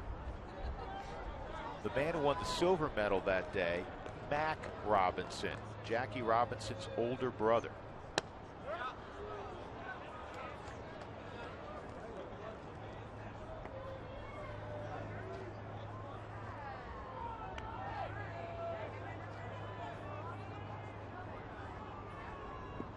Rice 88-92 with the fastball. He'll throw a slider and a split finger fastball as well.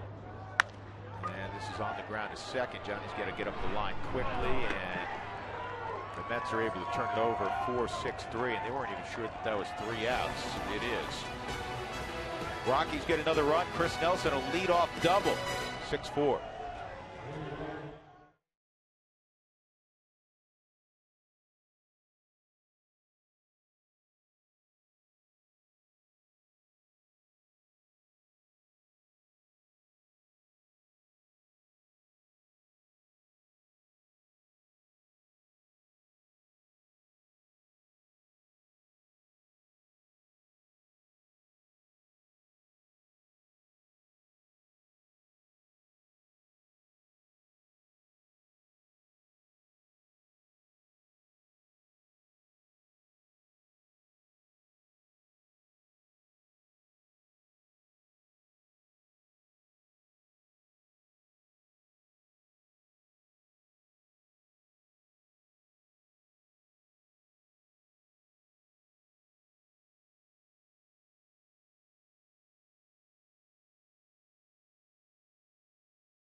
And then 4-3 on a bases loaded walk. Todd Helton drives in 2 to give the Rockies a 5-4 advantage. And then just a few moments ago, after a double by Chris Nelson, Eric Young Jr. got the barrel out, drove this pitch to right field. And for EY, his second RBI of the season. And the Rockies have a 6-4 lead over New York. Second inning of work for Edgmer Escalona. 9-1-2. After the double switch, Colin Cowgill will lead things off. Briefly a couple of years ago with the Arizona Diamondbacks. Last year up and down between Sacramento and the Oakland A's. Drafted out of Kentucky. High draft pick by the Diamondbacks. A guy that played right field, now playing center field. At times has shown decent power in his career. He's got a couple of home runs this year and 27 at bats. 4 of his 4 hits on the season, so 2 of the 4 have gone extra bases along with a double. Yeah, those 2 home runs doubling up his career numbers entering the season. 2-1. Escalona starting to get accustomed to the multiple inning use. 3 of his last 4 have been in that same situation where he's been asked to go back out after working 1 inning. A couple of years ago in September, he was outstanding. 3 innings at a time, an awful lot in the month of September, was very good. This has popped up. Helton may have a play. It's going to be close. And Fan got him. No, Todd caught it. Todd caught it, thankfully. Fan had bad judgment, yeah, thankfully. That's why the fans in the stands and Helton's out on the field. Yeah, he went up. He actually snapped his glove of this. He acted like he did catch it. Good job, Todd Helton. And he's to get an out there. Not an easy play at all as he goes over in front of the fan. The fan goes to snag it. Helton catches it. Let's see how far out in front of him he was. You know, he missed that ball by a couple of feet. Thank goodness he did. Good job, Todd Helton. Cowgill's retired. This will bring up Jordani Valdespin 0 for 3. And he offered at that. It's 0-1.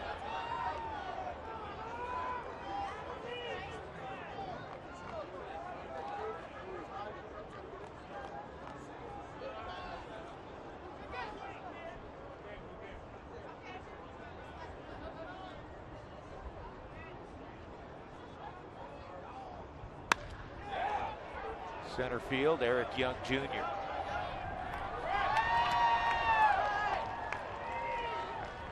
And with 2 outs, Daniel Murphy will come up. AT&T trivia question. Who was the first African-American to play in the American League? Cleveland Indians, Larry Doby.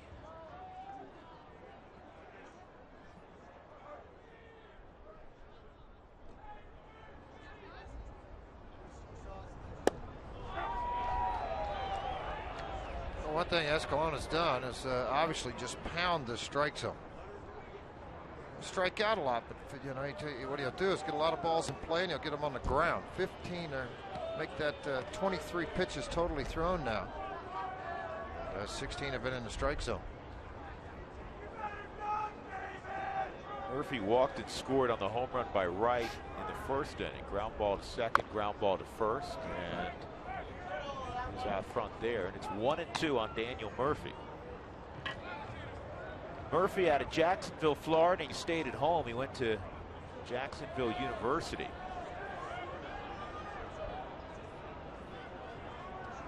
And the strikeout of Daniel Murphy. Excellent pitching by Edgmer Escalona. Retiring all 6 he has faced. 6'4", Colorado.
To 4 as we go to the bottom of the 7th inning. Heart of the order, Cargo, Tulowitzki, and Kadire here in the 7th inning.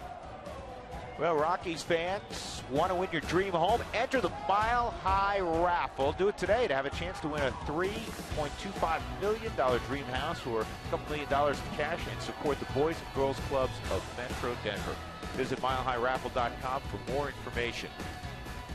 Scott Rice continuing on, and his pitch to Carlos Gonzalez is inside ball 1. Cargo's had himself an afternoon. Triple in the first, home run in the third. He walked and scored in the 5th. Shift on once again. And Cargo lobs this one up to shallow right center, and the shortstop Tejada makes the catch.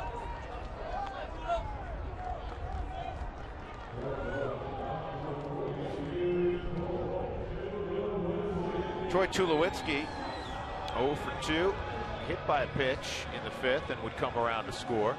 Got hit right on that left elbow.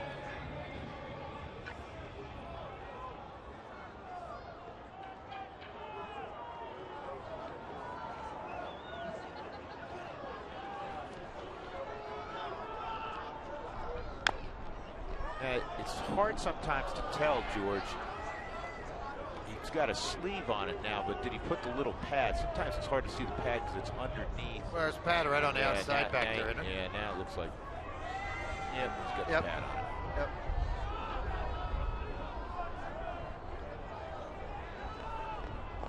And where it gets you as a hitter is the extension. You start to pop that arm out because of the swelling.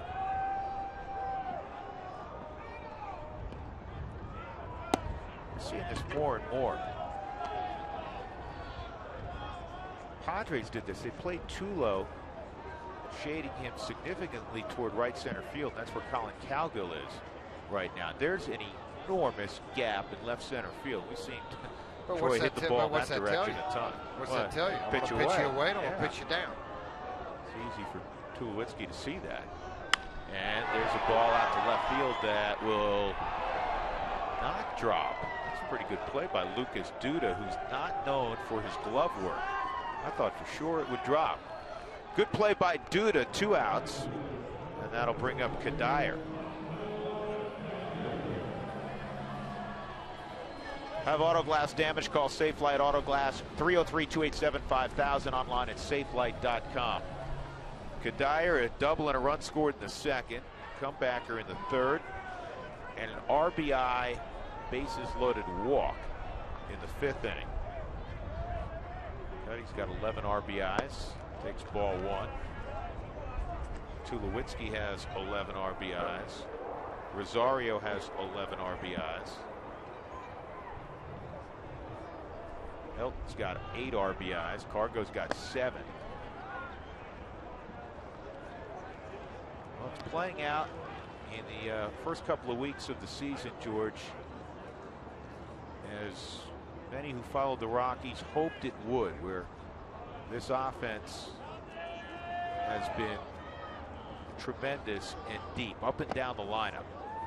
You know, there's dangerous hitters typically in every big league lineup, but they're usually situated 3 and 4, and then there's a significant drop-off. Well, the Rockies have thunder up and down the lineup. And of course, Dexter Fowler's double digits in RBIs, not playing here in game 1.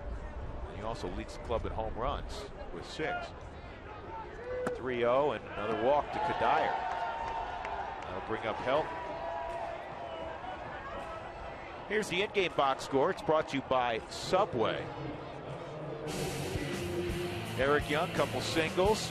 Cargo, we talked about his big day. Todd Helton, the enormous 2-run single to give the Rockies a 5-4 lead and erase a 4-3 deficit. Single, by the way, early on for Willeen Rosario, came on a 1-2 pitch to drive in a run. Good piece of hitting and punched the line drive to right.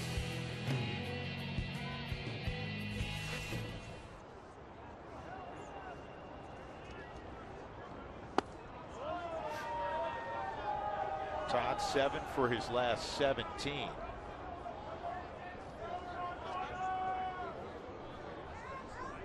Got off to the slow start, 2 for 21, and that was on the heels of the best finish to a spring training, in his words, he ever had. Right. He finished 7 for his last 7 at the plate, and George, we saw all 7 at bats. They're all rockets. 2 were home runs, opposite field home runs. I mean, he was just crushing the ball. He was, and it was opposite field stuff from Air Salt Lake. Hit one off the wall, over the wall, at 2 different times, one at 425 feet.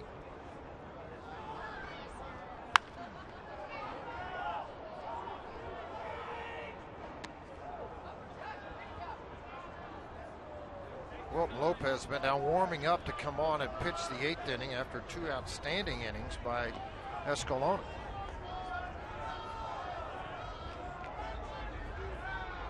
Casio is a pitcher of record on the plus side. Dylan G on the south side.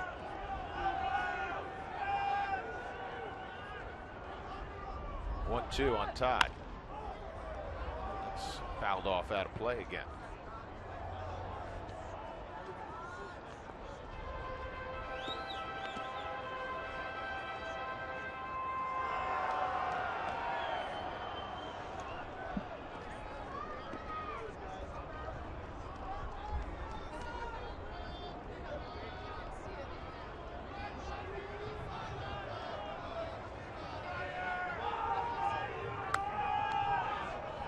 That's how you hit 320 for your career, George. You waste all the nasty pitches. Fight it off, fight it off, fight it off.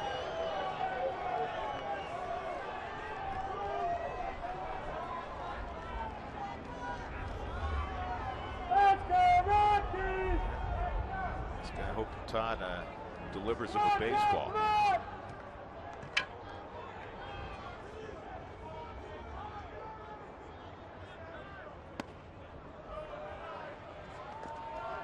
Two and 2.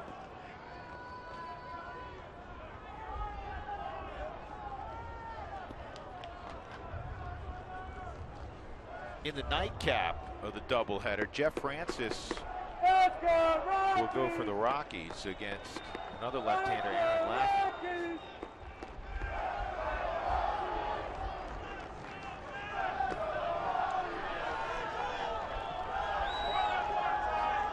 Count full, Rosario's on deck.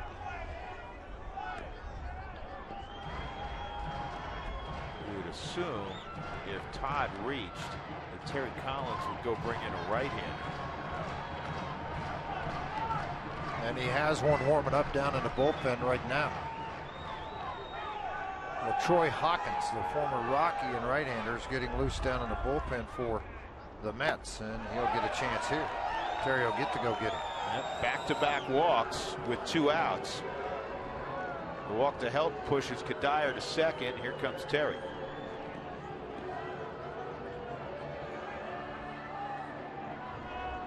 So here's what we'll do. We'll take a break. 6-4 Colorado. Bottom of the 7th inning. Trying to add on.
Willeen Rosario coming up, and he'll face the one-time Rocky LaTroy Hawkins. What's next? Brought to you by CenturyLink. In the nightcap, it'll be Aaron Laffey for the Mets against Jeff Francis for the Rockies. Jeff looking for his 2nd victory of the year. We'll have a post-game pregame, Toyota post-game pregame, George, between games of the doubleheader. LaTroy's been around for a long time, and he's had a lot of success in his big league career. He's off to a rough start this year. Yeah, 4 2/3, 10 hits given up. Very uncharacteristic of LaTroy Hawkins, is he has had an awful lot of success. First batter efficiency right at 60%. And the opponent average at 476. So it hasn't been pretty so far. He's had success here at Coors Field. I'm sure he'd like to turn that around now with the Rockies, with a couple of guys on base, 1st and 2nd. You make a mistake to Willeen, this game could be ugly in a heartbeat. Willeen, an RBI single back in the 2nd, 1 for 3. Lined out to center his last time up. That's fouled off. Troy's one of those guys, George, that has had a long career, and for the most part, he's been able to maintain his mid-90s fastball. And that first pitch he threw tonight was at 88. 877th career game, 31st all-time in appearances. That was pretty amazing. This dude down here was running around. He grabbed and got in like a dogfight with another guy to get the ball underneath the seat and everything. He gave it a little kid. I like that. That's nice. Proud of him. Dyer at 2nd, Helton at 1st. Here's the 1-1.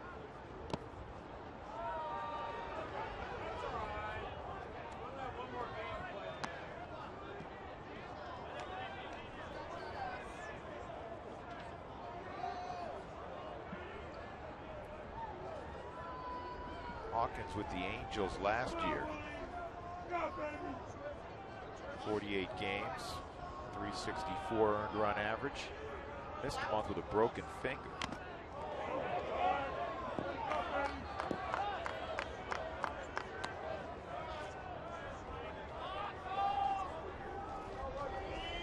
He was with the Rockies back in 2007. 62 appearances. Had a real solid year. Hit the big leagues for the first time in 1995 with Minnesota, your old team. Yeah, very successful there. Even worked as a closer in that for that organization. 2-2. And he got him with a slider. That puts down the inning. The Rockies will leave Kadire and Helton on base, but they'll carry a 6-4 lead to the 8th inning.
A player who's got the guts not to fight back.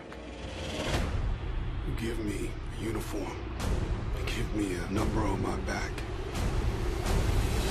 I'll give you the guts.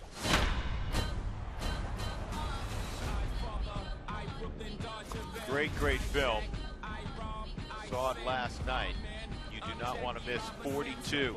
And today, with the postponement yesterday in Denver, we honor the 66th anniversary of Jackie Robinson breaking the color barrier. I think it's a great tradition now. Every player on April 15th in the game wearing the number 42 on his back. Wilton Lopez, trying to protect a 6-4 lead, will throw the 8th inning. His last outing after a few difficult outings was lights out in San Diego. By far his best outing for Lopez. It takes some guys a little bit longer to get things going, and then he could be one of those guys. He'll get David Wright to start things off, right, with a 2-home run day so far. What you mentioned earlier, Drew, 7th time in his career that he's been able to do that with David Wright. 19 times. That's a lot. It's 3 for 8 against Lopez in his career. No home runs, though.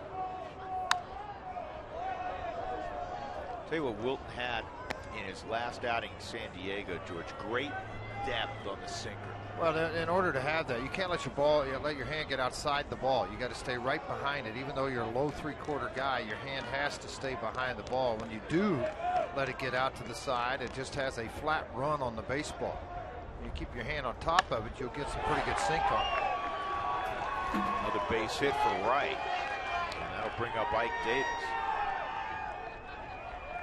Hey, let's get to the ballpark early Sunday as the first 20,000 are going to receive Eric Young 20th anniversary bobblehead, courtesy of 850 KOA and Napa Auto Parts. So make sure you're a part of that. on Sunday with the Diamondbacks in town, 303 Rockies, and Rockies.com/bobble. EY's dad is going to be up for the bobblehead. And now EY moving back because of the prodigious power of Ike Davis.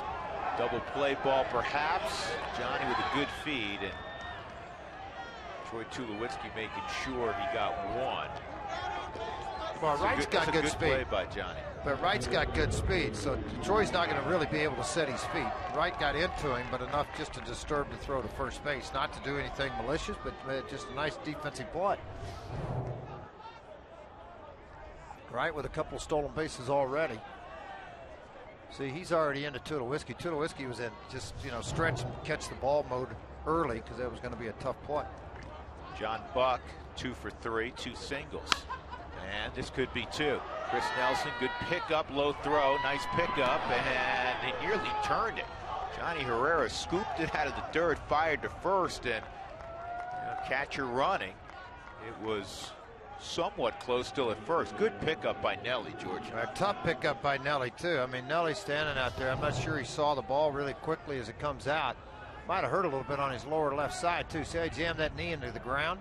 And then when he threw the ball, I mean, he one-hopped it. Johnny, very relaxed hands, was able to pick it on to first.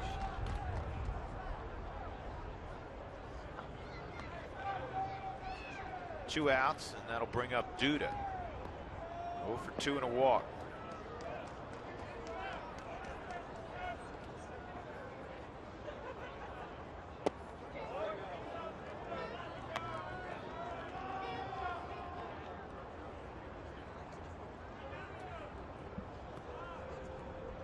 For Colorado.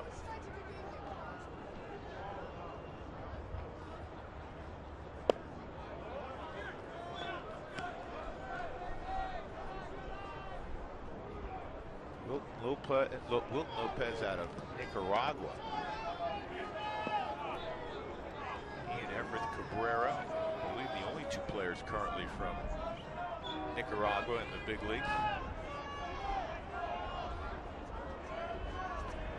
Well, basically playing behind Buck, and it's pulled through the hole, a base hit. Buck will go first to third.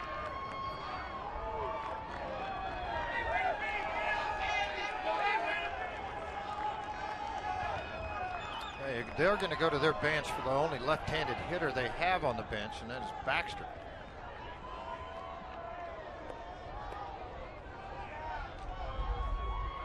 This is the pitcher spot, so Mike Baxter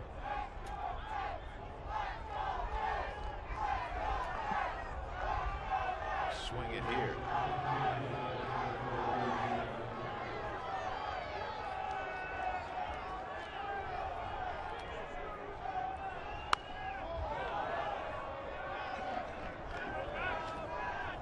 Baxter this year is 1 for 2 pinch hitting. 17 at bats, 5 hits.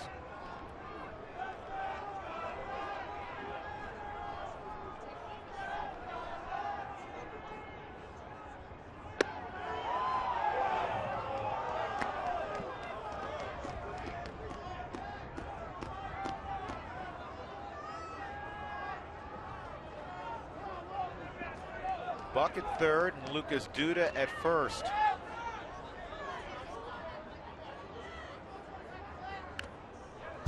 Oh, that hurt. That caught with Lane right on the wrist.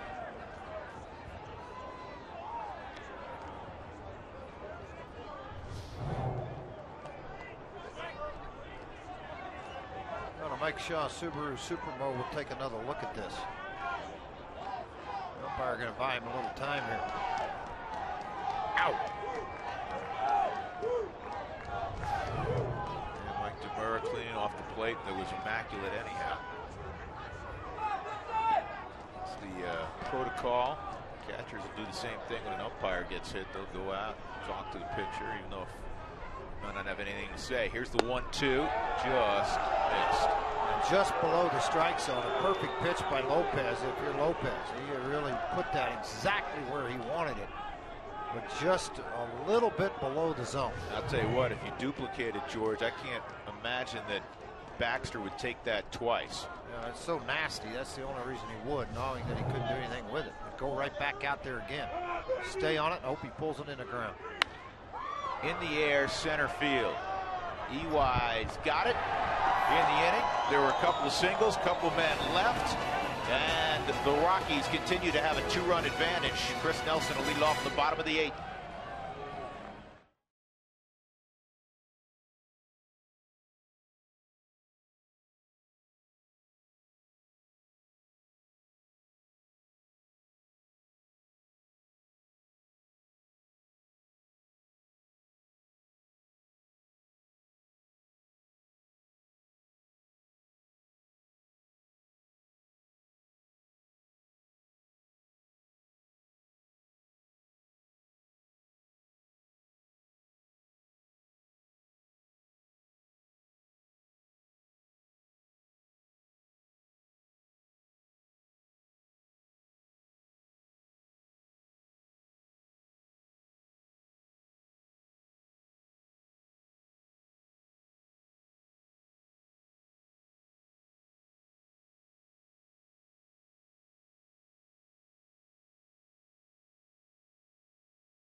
Bottom of the 8th inning, Chris Nelson will lead things off for Colorado.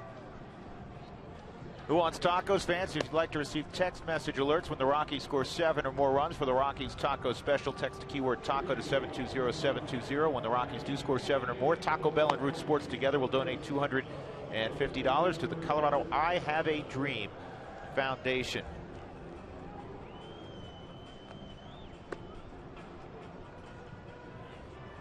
Greg Burke is a new pitcher for the Mets. So he'll throw the bottom of the 8th inning. Rockies looking to add on. They trailed 2-0 in this game. They trailed 4-2. And they now are enjoying a 6-4 lead.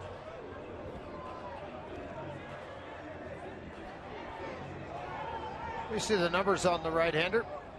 5 ball games, 476 earned run average.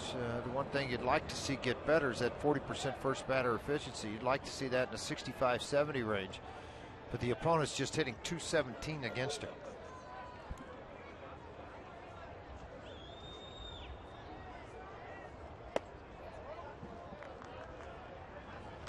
Reed Brignac. Reed Brignac on deck? I can't see her. Is that Jordan Pacheco? Pacheco. A lot of times when you have double headers like this coming up, you'll use the guy that you're going to play in the next ball game. So that takes a lot of times. That's why you look at this. Lafayette, a left-handed pitcher, going to start for the Mets. And Jordan at bat here in the first game. Preparation for probably starting at first base for Todd Helton in the second ball game.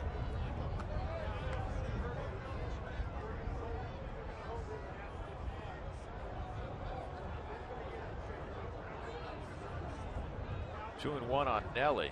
He doubled his last time up. 3-1. Bettencourt getting ready for the 9th inning with the Rockies with a couple of run lead here, 6-4, save situation. Bettencourt 5 for 5 in save opportunities.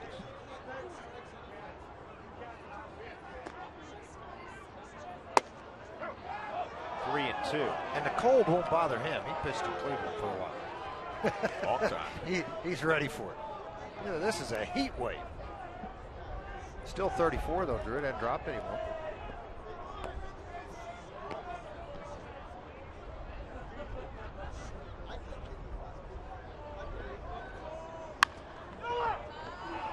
Davis has it, 1 out. First Purple Monday is April 22nd, where Purple win prizes, including fan experiences. That's right. The first 18,000 fans, you're going to receive a Rockies Purple t-shirt. So make sure you participate on April 22nd.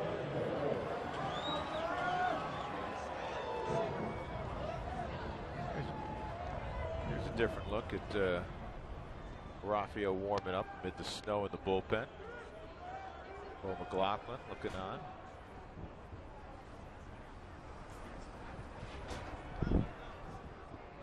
Jordan Pacheco with 1 out. And he takes strike 1.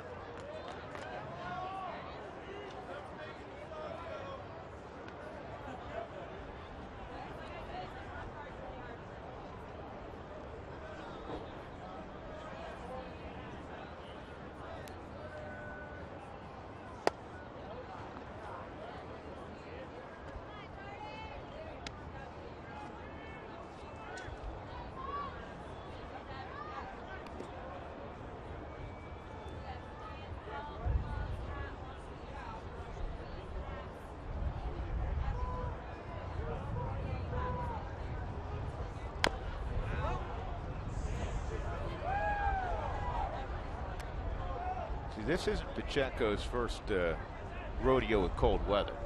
No. Not growing up in Albuquerque.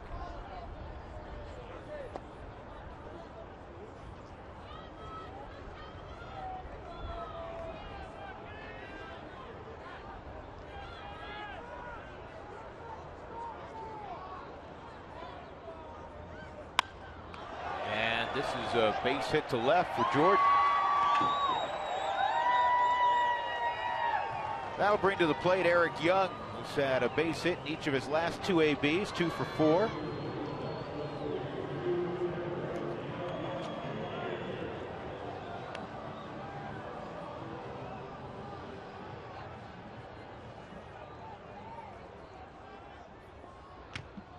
Well, at the odd angle, too, that Burke comes from against the right-handed batter. I mean, he really drops down sidearm, tries to shoot the ball out kind of out of the middle of his uniform. So it's a difficult pitch to pick up on right-handers. Good job by Pacheco.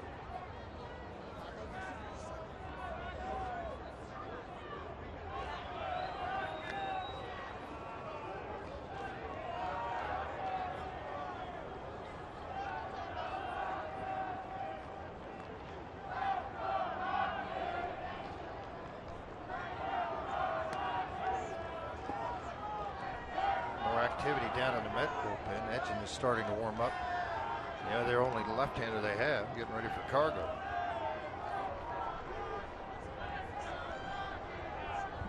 I thought I remembered this guy, George. He pitched for the Padres 4 years ago. Yeah. Been kind of bouncing around a little bit since then, in and out of the minor leagues. He's been to Portland, Tucson, Bowie, back to Double-A, and then up to North Fork. But everywhere he's gone, he's pitched pretty well at the minor league level. Getting a shot here at the big leagues again. Pitching for a team he may have rooted for growing up. He's a Jersey kid. Went to Duke. Some guys will reinvent themselves by the way they throw the baseball. You know, at Duke, he may have been over the top. He may have been that way in high school. Somebody said it didn't work, and let's try something different, see if it'll get you to the big leagues. Oh, the best example of that with Rockies ties is Brian Fuentes. And Javier Lopez, same thing. He was an over-the-top guy and been a very successful left-handed reliever for the Giants.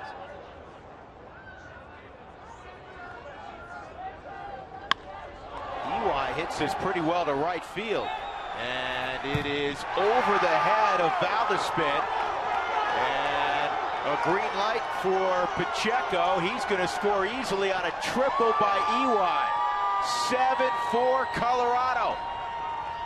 Have an afternoon on Jackie Robinson Day. Eric Young Jr. Yeah, pick up another RBI.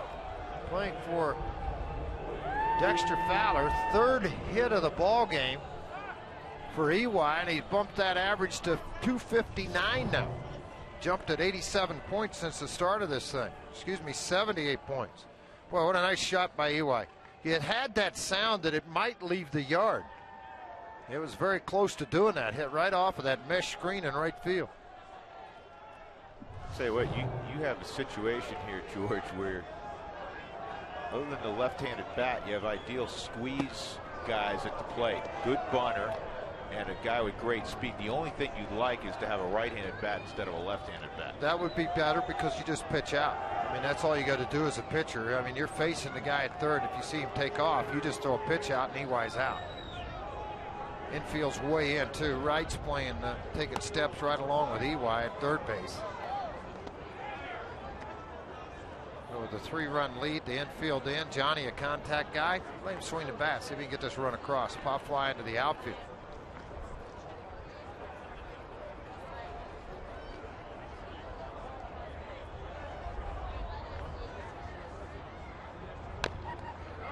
Two and one.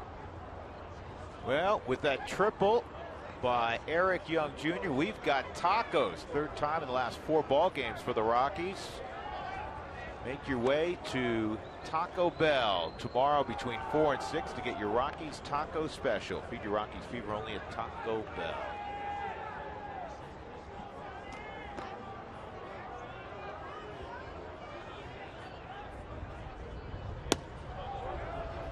Three and one on Herrera with Cargo on deck. The hard thing for a guy that throws submarine is to throw in on a left-hander because you overcook it and you end up off the plate. It's much easier just sink it away from him.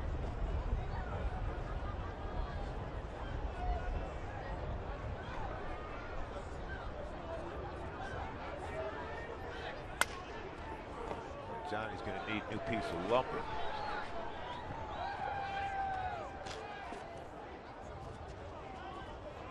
Rockies have played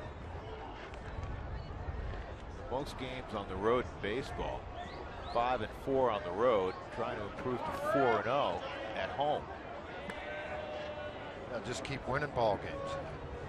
Keep plugging it up, sticking it on him, and his bats are just swinging away. I mean, that's like Nicasio today. Great outing? No. 5 innings, 6 hits, 4 runs, 4 earned runs. But guess what? This offense is going to throw some tokens on the board and give you a chance to win a lot of ball games. And Johnny Herrera throws a token to left field for an RBI single. Come on down, Eric Young Jr. Make it 8 for Rockies. Johnny Herrera with a ribby. Well, the base hit does a lot of things. Obviously, it puts another run on the board, gives the Rockies a 4-run lead, but it also could force the hand of Terry Collins, unless he feels this is out of hand with Betancourt in the bullpen. You know, that this adds and kicks this thing into left field. EY comes on in to score because he's got the left-hander warming up, and he's not made that move yet.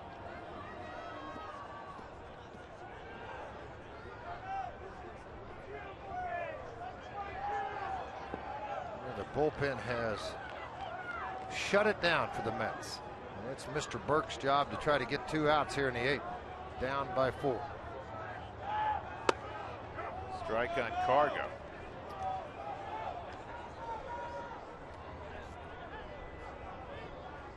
Terry Collins has managed a lot of games in Denver because in the 80s he managed in the PCL with Albuquerque.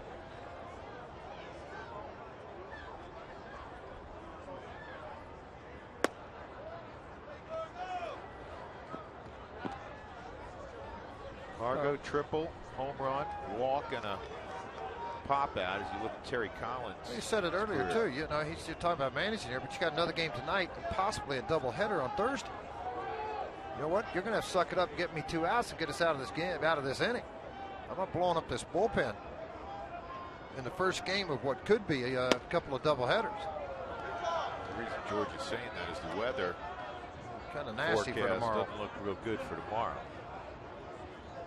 Not that these are ideal playing conditions right now. The game, by the way, was delayed 2 hours and 2 minutes. Due to snow removal. Yeah, snow removal. Exactly. And on the ground to short. David Wright couldn't make the turn. That would have been 6-5-3. Instead, it's a 6-5 put out. Well, you know what? I'm going to tell you something. 4-run ball game, freezing cold outside, 34 degrees. It looked like a tailor-made double play. There should be high fives for Johnny right there. Hey, let's credit Cargo a little bit. You know, Wright's got some time to turn this thing. Cargo busted it up the line to keep this inning alive and get Tulowitzki in at bat. Yeah, that does not go unnoticed. Well, I mean, the thing is, it does by the, you know, maybe by the guy sitting at home. Oh, okay, hustle a little bit, but it's not in the box score. You're not reading it anywhere there. I'm gonna tell you what, that was a nice deal on Cargo's part to bust it up the line like that.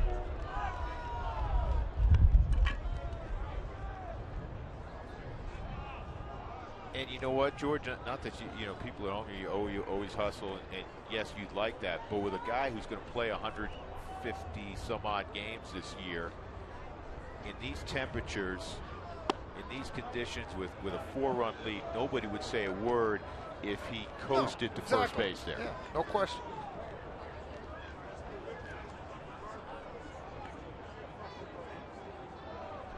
Eight 4 Colorado, 2 outs, Tulo at the plate. Troy 0 for 3, robbed of a hit on a line shot to left. Last time up, Lucas Duda made a sliding catch coming forward.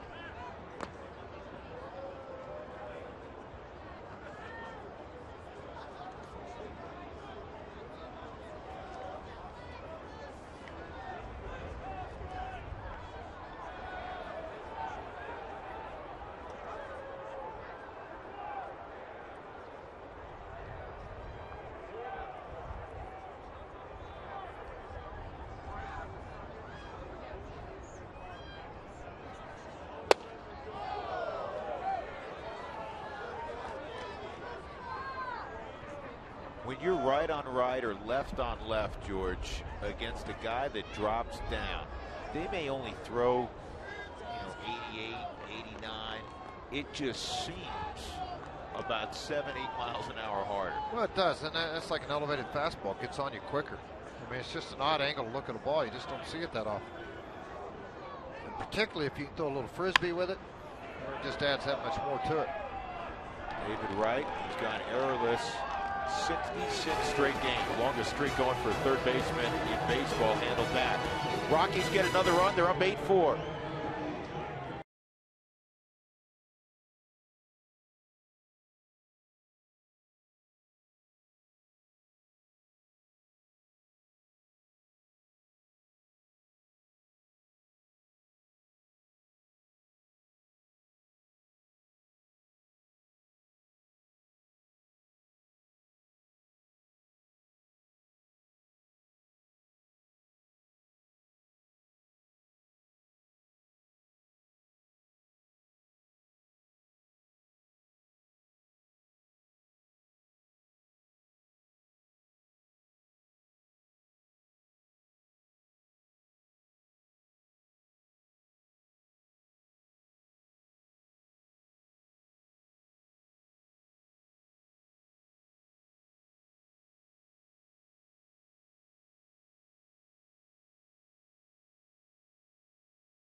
Find our fares online only at southwest.com. By Ram Trucks, Guts, Glory, Ram.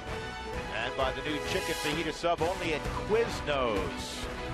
Rockies up 8-4, the first of 2. It's been a day of snow removal and a day of big hits and a day for your warmest winter jacket, Joel Klatt.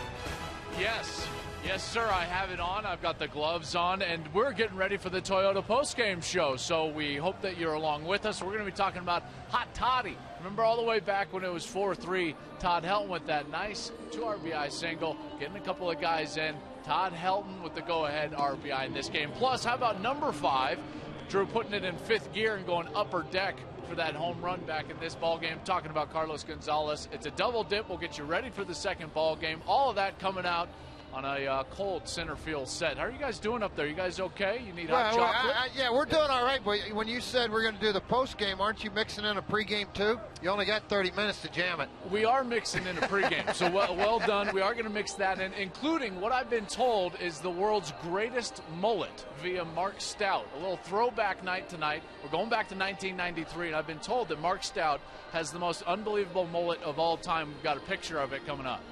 Perfect. Can't well, wait. Mark will always break something out. He's a period actor. He's going to be in character. Rafael Betancourt's going to take over here in the 9th inning. And a reminder that Toyota Talk will continue during the full post-game show, so keep texting in your comments. Well, Mr. Betancourt taking the hill, 5 for 5. We mentioned that save opportunity. He's done a very good job against the left-hander. You can see all these things happening. He is doing what he needs to do. Quick outs, working a little faster pace than he has in the past.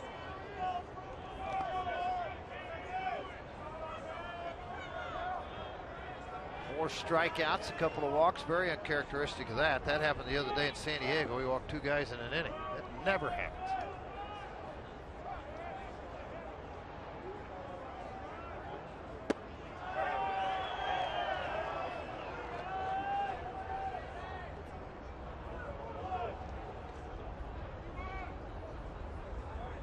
One strike on Ruben Tejada.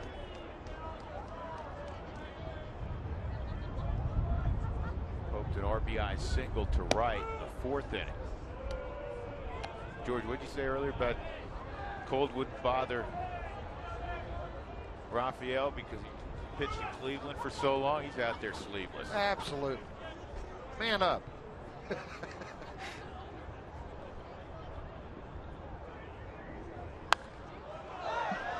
Towering pop-up, and Rosario hoping for a play. Pretty close. And it was real close. Kind of skimmed the other side of the screen. 1 and 2.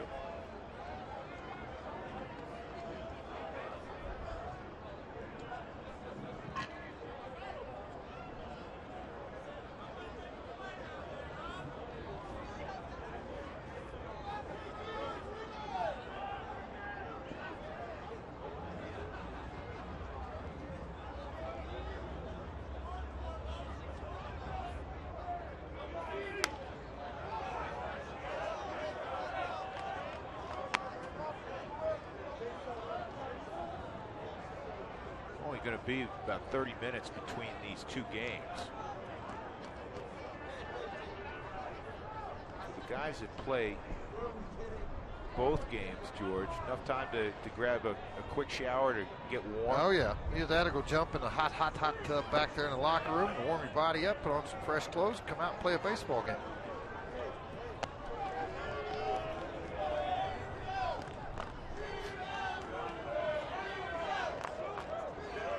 Cowgill's on deck. 8, 9, and 1.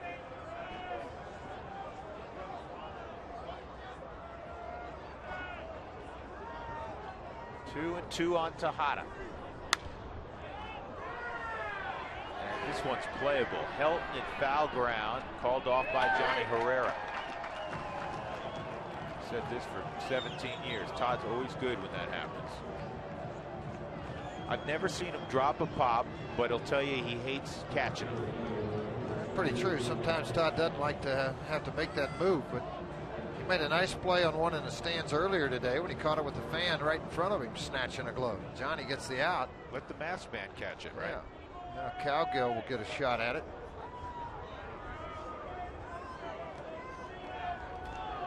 There's the fan. He had a chance to catch one earlier, missed it. Todd able to get it.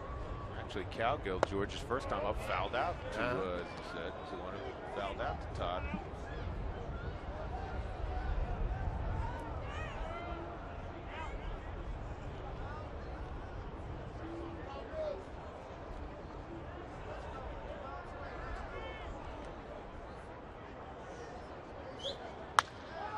And this is right at Eric Young Jr. This will be the 2nd out in the 9th inning.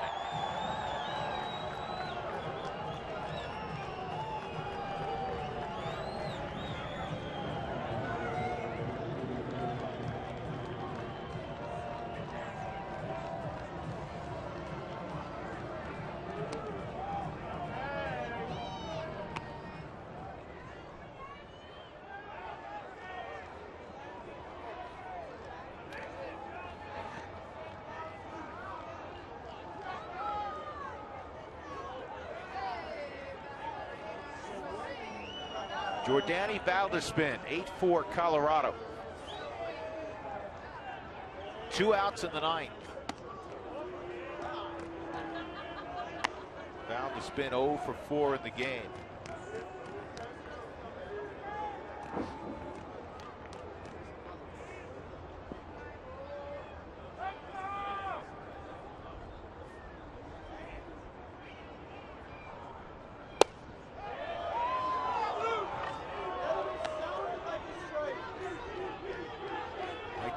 Behind the plate. The way Major League Baseball works now, if there's a doubleheader and you're working the plate in the first game, you get the second game off.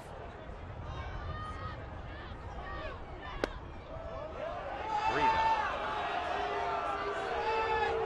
2 pitches that are borderline strikes as you glance at the forward strike zone.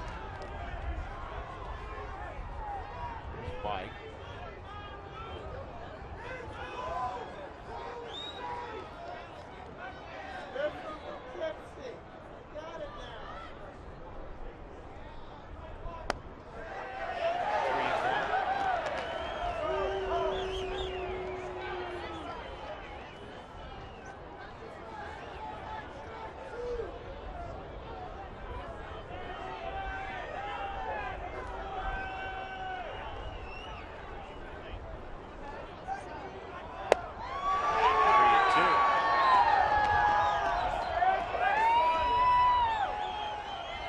Much as it takes a closer to close out a game, for an umpire not to get lazy even in an 8-4 game and a temperature of 34, 36 degrees now, it's jumped 2 degrees. Stay as consistent as you can throughout the game. DeMuro's done just that. Here's the 3-2, ground ball to second base. Johnny's got it over to Helton, and the Rockies have won for the 9th time in their first 13. And they win game 1 of this doubleheader on Jackie Robinson Day here in Colorado. The final score 8-4. Juan Nicasio improves to 2-0, and Dylan G takes the loss. He's 0-3. One of the hitting stars, number 5 ordinarily, wearing 42 this day, Carlos Gonzalez. Eric Young Jr. also 3 hits today and drove in a couple of runs, but the biggest blow we have reserved for Todd Helton. Tonight's Jimmy John's Freaky Fast Delivery of the game is brought to you by Jimmy John's. Todd Helton with the Rockies trailing 4-3, 2 outs, bases loaded. And he drove one hard up the middle. A 2-run single. Rockies took a 5-4 lead on their way to an 8-4 victory. Visit jimmyjohns.com to find a location near you. On a frigid Tuesday afternoon, the Rockies win the first of a double dip against the Mets. The final score 8-4. We invite you to stick around for the post-game show brought to you by Toyota. That'll be next in front of the second game.